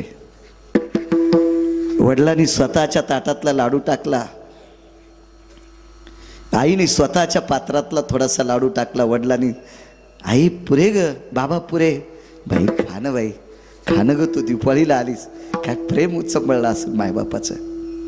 जेवण आटपलं आणि पत्नीला सांगितलं, लक्ष्मी आपली बाई राजाई त्या पलंगावर आराम करेल. रत्नजडीत महाल होता. राजाईला त्या पलंगावर झोपण्यासाठी सांगितलं. उशाला पाण्याचा पेला, तांब्या ठेवला, फुलपात्र ठेवलं. मध्यरात्री राजाई उठली आणि जमिनीवर भिंतीला टेकून झोपली. 1 नाही, 2 नाही, 3 नाही, 4-5 दिवस असं कळलं.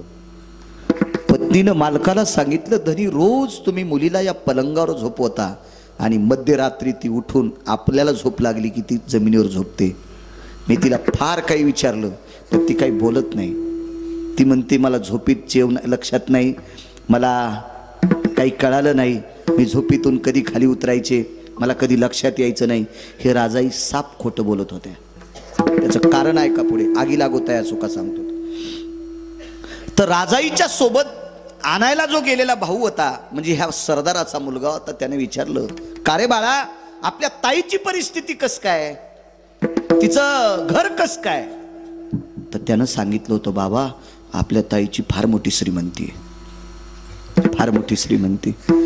मुक्काम पडल्याच्या नंतर राजाईनं भावाला सांगितलं होतं, दादा माझ्या घरची परिस्थिती जर तू आईला बाबाला सांगशील तर त्यांना दिवाळीचा सण एखाद्या सुतकी प्रसंगासारखा वाटेल. रक्ताच्या नात्यातलं व्यक्ती मेल्यावर जसा दुःखवटा असतो, माझ्या घरची परिस्थिती ऐकल्याच्या नंतर आईला आणि बाबाला दिवाळी खा वाटणार नाही रे. दादा तुला बहिणीची शपथ आहे, तुला राजाईची शपथ आहे, माझी गरीबी आई बाबाला सांगू नकोस. सोबतच्या गुमास्त्याला सांगितलं, एक लक्षात ठेवा, माझे बाबा जर तुमच्या निष्ठेनं प्रेम करत असतील तर माझ्या बाबांचा आणि आईचा आदर करा. बहीण म्हणून माझी विनंती आहे. जी जी आई ताईसाहेब जी. मुलाला लाख प्रश्न केला राधाताई, पण मुलानं सांगितलं नाही आपल्या बहिणीची गरिबी आहे. तिनं सांगितलं होतं, माझी गरिबी जर आईला आणि बाबाला सांगशील तर बहीण मेलेला निरोप ऐकशील. असा घाणेरडा निरोप नकोय आपल्याला, म्हणून आईला आणि बाबाला सांगितलं नाही. एके दिवशी सरदाराने एका महालात आपल्या मुलासोबत पंढरपूरला आलेल्या दोन्ही गुमास्त्यांना आतमध्ये घेतलं, नातून दार लावलं आणि दोघांना विचारलं, का रे, मी जितकं प्रेम माझ्या मुलीवर केलंय, जितकं प्रेम माझ्या मुलावर केलंय, असा एक दिवस नाही रे, एक दिवस नाही मी तुम्हाला जेवलं का विचारलं नाही. अरे स्वारीवर जायचं असेल तर माझ्या सोबत घेतलेली शिदोरी बी आधी तुम्हाला खाऊ घालतो रे. आणि असं जर तुमच्यावर प्रेम केलं असेल तर निष्ठावंत मालकाची शपथ आहे, माझ्या मुलीची परिस्थिती कशी आहे सांगा. दोघांच्या डोळ्याला पाणी आलं. सांगितलं, मालक ताईसाहेबांनी शपथ घातली याच्याकरता, मालकाला शपथ घातली याच्याकरता त्यांनी सांगितलं नाही, आणि आम्हाला जबाबदार ठरले याच्याकरता सांगितलं आम्ही नाही. पण तुम्ही आज शपथ घालता, आम्हाला मायबापासारखे तुम्ही मालक आहेत, तुमची शपथ मातीत जाऊ देत नाहीत.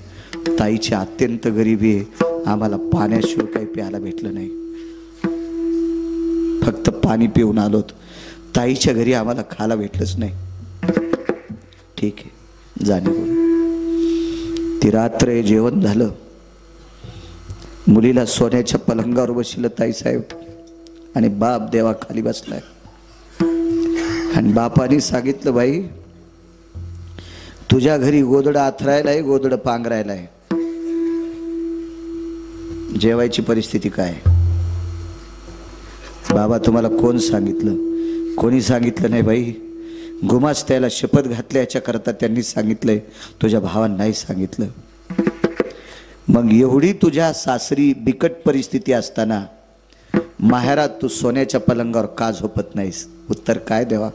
बाबा बाबा माझ्या सासरी 14 लोकांचं कुटुंब आहे, 14 लोकांचं.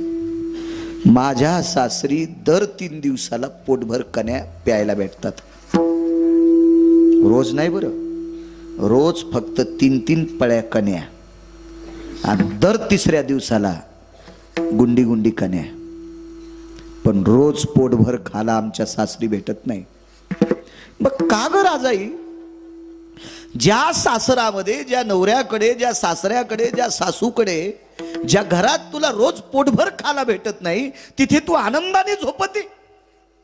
सोन्याचा पलंग आहे, हिऱ्या माणिकाची कोंदण केलेला महाल आहे, इथे तुला का झोप येत नाही? ऐका बाबा ऐका, माझ्या सासरी खाण्याचा दुष्काळ आहे, पण भजन भरपूर आहे, भजन भरपूर आहे. नामदेवाचे घरी 14 जणे स्मरती हरी.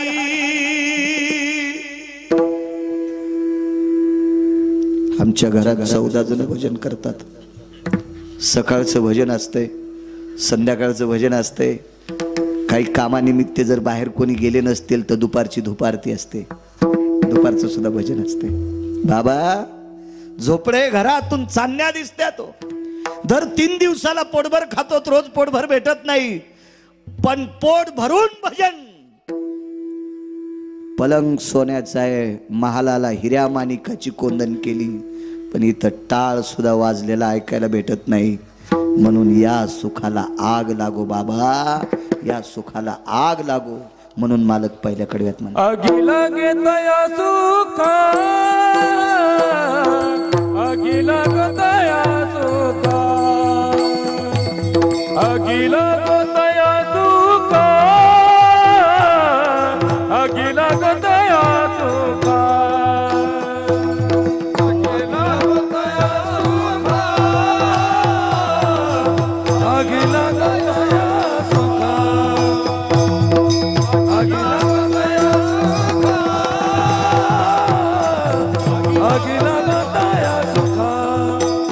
जेने हरी नये मुखा, जेने हरी नये मुखा, नये मुखा, जेने हरी नये मुखा, जेने हरी नये मुखा, जेने हरी नये मुखा, जेने हरी नये मुखा, जेने हरी नये मुखा. होत होत काळीपती, मज होत काळीपती, मज होत काळीपती, मज होत काळीपती, मग होत काळीपती, मग होत काळीपती, मग होत काळीपती, मग होत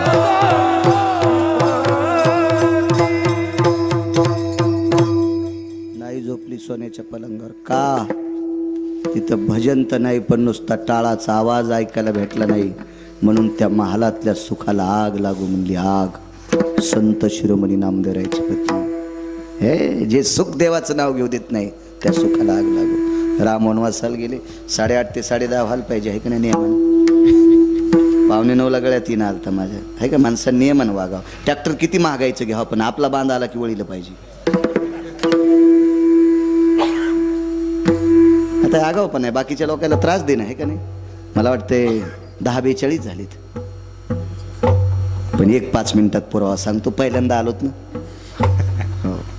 मला वाटतं एखादी बाई जर आपल्या इथं पिठाला उसण्याला आली, उष्ण पीठ मागायला बाया येत होत्या ना, तर डब्यात वाटी खुपसून नका कधी येईन, पण असं उधळून का होत नाही, पण दिलं पाहिजे.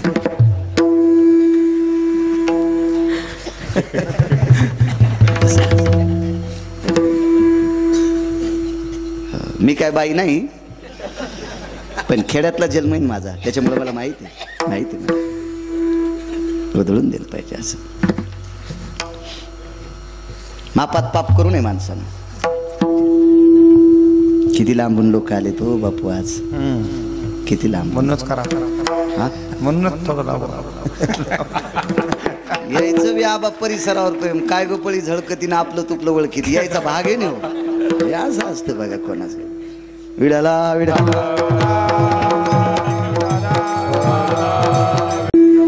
एक पुरावा सांगतो तुम्हाला. येत्या 22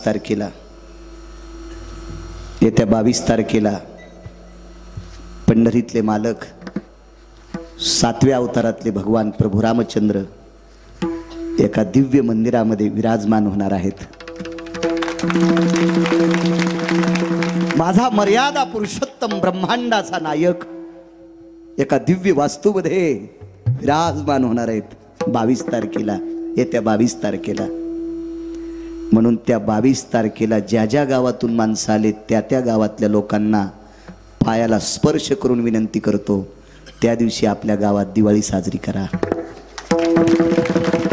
त्या दिवशी आपल्या गावात गुढीपाडवा साजरा करा. गुढ्या लावा, तोरणं लावा, रांगोळ्या काढा. बायकांनी हरिपाठ वाचा, गाथा वाचा, ज्ञानेश्वरी वाचा. गावातल्या मंदिरात भजन करा. शक्य असल्यास एखाद्या सद्भक्तानं त्या दिवशी कण्या घुगरीची पंगत द्या. मी म्हणत नाही बुंदीच करा, कण्या भाकरी काय, आमटी भाकरीची पंगत द्या, पण उत्सव साजरा करा. माझा जगाचा पाप एका दिव्य मंदिरामध्ये विराजमान होणारे त्या दिवशी विराजमान आहे. त्या मालकाच्या नावानं फक्त अर्धाच मिनिट भीक मागतो. श्रीराम जय राम जय जय राम, श्रीराम जय राम जय जय राम, श्रीराम जय राम जय जय राम, श्रीराम जय राम जय जय राम, श्रीराम जय राम जय जय राम, श्रीराम जय राम जय जय राम, श्रीराम जय राम जय जय राम, श्रीराम जय राम जय जय राम, श्रीराम जय राम जय जय राम, श्रीराम जय राम जय जय राम, श्रीराम जय राम जय जय राम, श्रीराम जय राम जय जय राम, श्रीराम जय राम जय जय राम, श्रीराम जय राम जय जय राम. प्रभु रामचंद्र सियावर रामचंद्र की बजरंग बली की, भारत माता की. वंदे वंदे वंदे.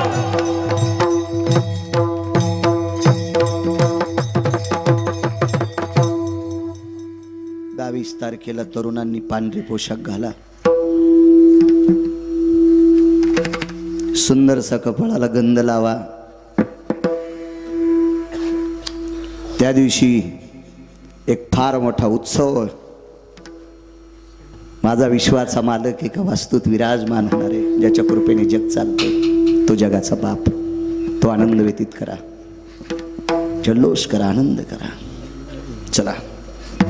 प्रभू रामचंद्र वनवासाला गेले. आगी लागू या सुखा सांगतो शेवटचा पुरावा. बापू ऐकतोय तुमचं. एका रत्नाचं लेकरू वाजवायला आहे. एका मृदंग क्षेत्रातल्या रत्नाचं लेकरू आहे आणि एक विराजमान रत्न आहे.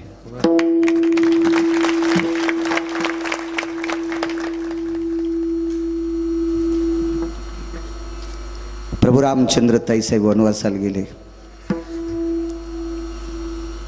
वनवास लखनलालजीला नव्हता,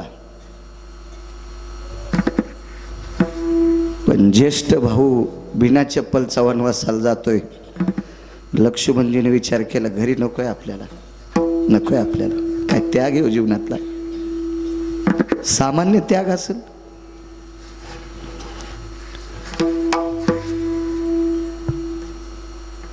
आईचं दर्शन घेतलं लक्ष्मणजीनं. डोंगरोजी गुरुजी सांगायचे, बापू रामचंद्रजी महाराज डोंगरे गुरुजी सांगायचे, लक्ष्मणजीनं आईचं दर्शन घेतलं ना आईला सांगितलं, देवा माय मी रामचंद्रांची सेवा करण्याकरता चाललो. तर आईनं लक्ष्मणजीला सांगितलं, लखन रामचंद्रांची सेवा करत असताना स्वप्नात पण पाप नाही आलं पाहिजे. काय माय असेल होती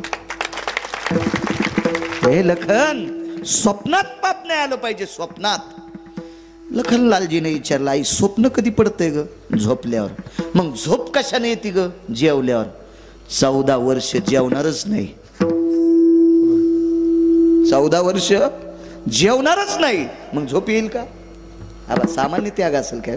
14 वर्षावरी केले उपोषण दानता प्रत्यक्ष अपनाते, दानता प्रत्यक्ष अपनाते.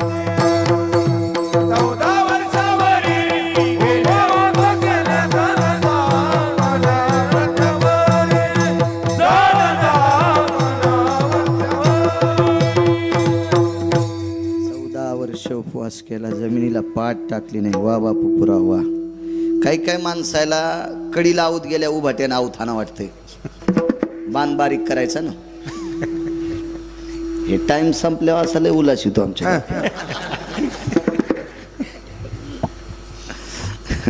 तसे ते मधी बी बदाड पडू देत नाहीत. मधी उभाट्याच आवत असतं, त्याची कव्हा शेल्यावूनच माती असते. जीनच्या पॅन्टीवाल्याला काय कळत नाही, उगा हसू नका. शेला काय कळतो तुम्हाला? चांगले हसायले. जुन्या माणसाला कळत असतो शेला, तुम्हाला कसं कळन शेळा शेला? हे काही काही पुरं बहिऱ्या माणसावानी दोनदा हसत आहेत. ज्याला ऐकू येत नाही ते पुढचं हसल्यावर एकदा हसत आहे, आणि कशामुळे हसलंय कळाल्यावर एकदा हसत आहे. कसा कळून यायला शेला? कळून घे जा राजे हो, राजे हो. ज्याला संसारात शिखर गाठायचं का, दुःखाचं शिखर ओलांडून पलीकडे सुखाच्या शिखरावर जायचं का, त्याने रानात काम करणाऱ्या बापाचा घाम पहा. त्यानं कमवलेली संपत्ती हिशोबात खर्चित आण. ज्यानं माय बापाच्या अंगाला आलेला घाम पाहिला नाही, त्या पोट्याला कळतच नाही ते खताच्या ढिगलावरलं झाड असते. साखरेच्या पोत्यातल्या मुंगळ्याला अक्कल असते का किती साखर खावा आणि किती बाऱ्या संडासला जावा? अरे बापानं कमवलेली संपत्ती टिकवायची असेल राजे हो, तरुणांना सांगतोय, तर त्याच्या कपाळाचा घाम एके दिवशी रानात जाऊन पहा. त्यानं कमवलेला रुपया तुम्हाला गाडीच्या चाकासारखा वाटेल. तुम्ही हिशोबात पैसे खर्चिताल आणि पप्याची माय आनंदात जगिताल.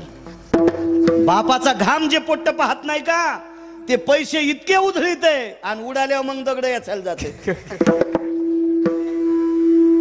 कणिक तळाला गेली मंजुरीची हवाली,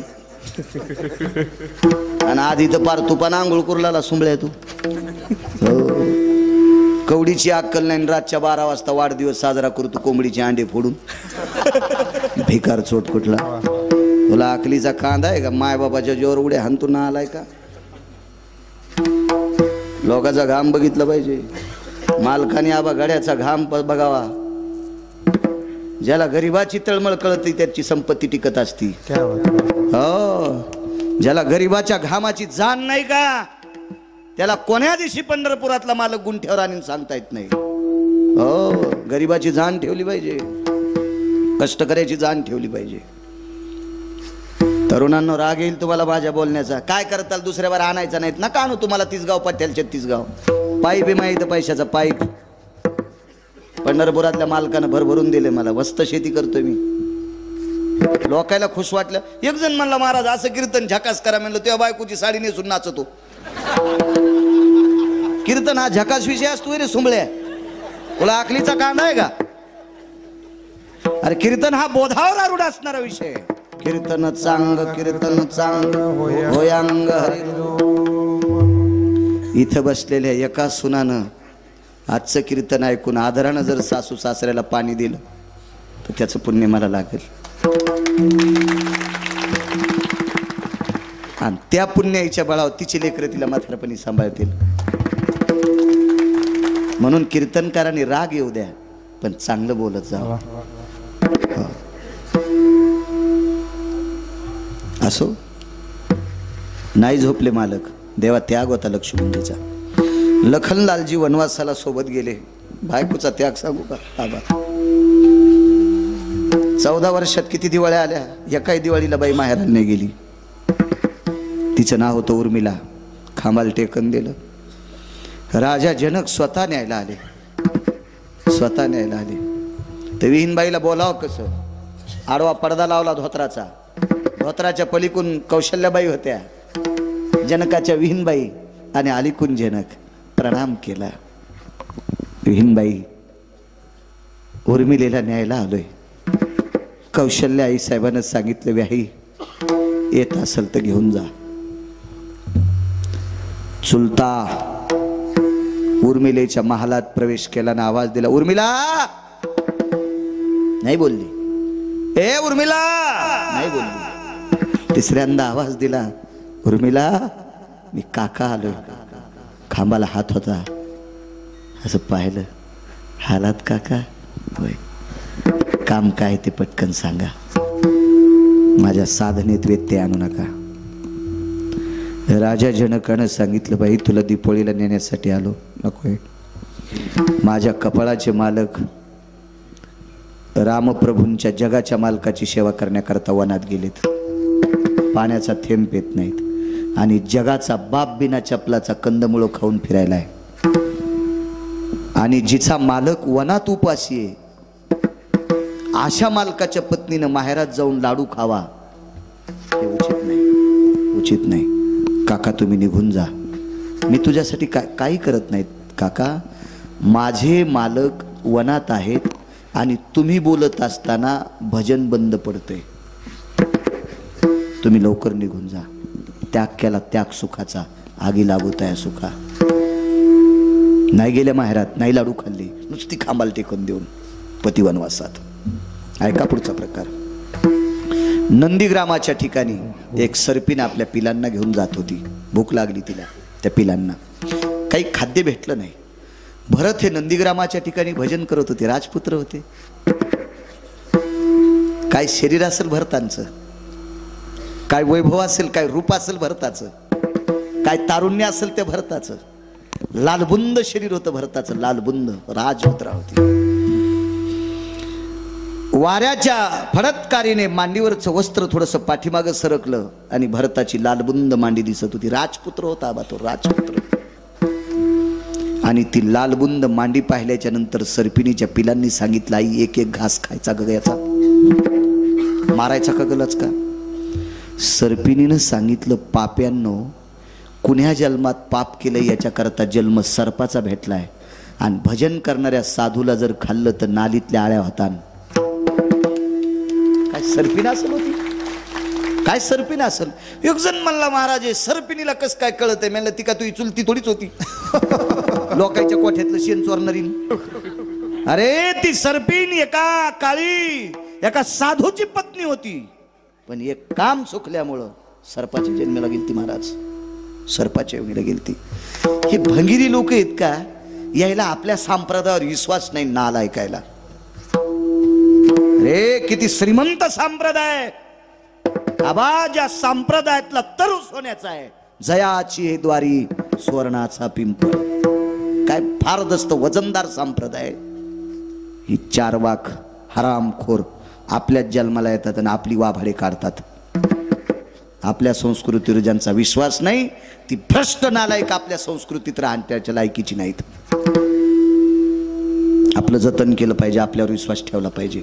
आपल्या साधू लोकांवर विश्वास ठेवला पाहिजे.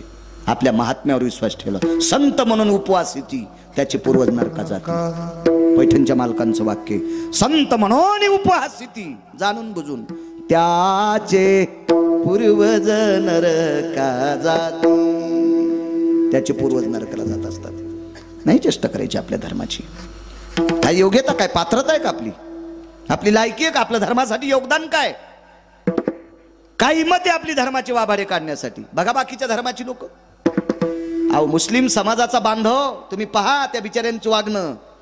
मुस्लिम समाजाचा बांधव अहो भंगार विकत घ्यायचा जरी धंदा करीत असेल, पाव विकायचा धंदा, आईस कांड्या गारी विकायचा धंदा असेल आबा, पण मस्जिदीत गेल्यावर गोल रंगाची टोपी घालून जाणार. काय त्याची धर्मावर पकड आहे, काय त्याची निष्ठा आहे त्या बिचाऱ्याची. तशी आपली निष्ठा आपल्या धर्मावर असावा. लावा उद्या 22 तारखेला जे गंध लावित नाहीत त्यांनी त्यांच्या कपाळावर जरा बगळा हागू द्या. हो, माझ्या अयोध्येतल्या मालकाला कळावा तू हिंदू आहेस. काय इचुडस तू का कपाळाला गंध लावल्या. आपण ज्या धर्मात आलो त्या धर्माचं अनुकरण करत जा. पंढरपुरातला मालक तुम्हाला मोठं करील. जाऊ द्या गिरगावच्या बाळ्याच्या शब्दावर विश्वास ठेवू नका, पण माझ्या ज्ञानोबाराय तुकोबारायच्या शब्दावर विश्वास ठेवा. लावचा गंध. गोपीचंद उटी तुळशीच्या माळा रमिरवती. तो गोपीचंद लावतोय, तो उटी लावतोय. आपण त्याचे अनुयायी आहेत, आपण सेवक आहे. तो जगाचा बाप आहे, आपण त्याचे लेकर आहेत. प्रभूची लेकरे सारी, प्रभूची लेकरे सारे. आपण त्याची लेकरे आहेत सज्जनांनो. त्याचं अनुकरण करा. त्यानं स्थापित केलेल्या धर्माचं अनुकरण करा. देव आपलं कल्याण करील. याच्यासाठी फार मोठी मोठी लोक थकून गेले. राजांनी बलिदान दिले. पाहे पा ध्वजेचे चिरगुट राया जतन करीता.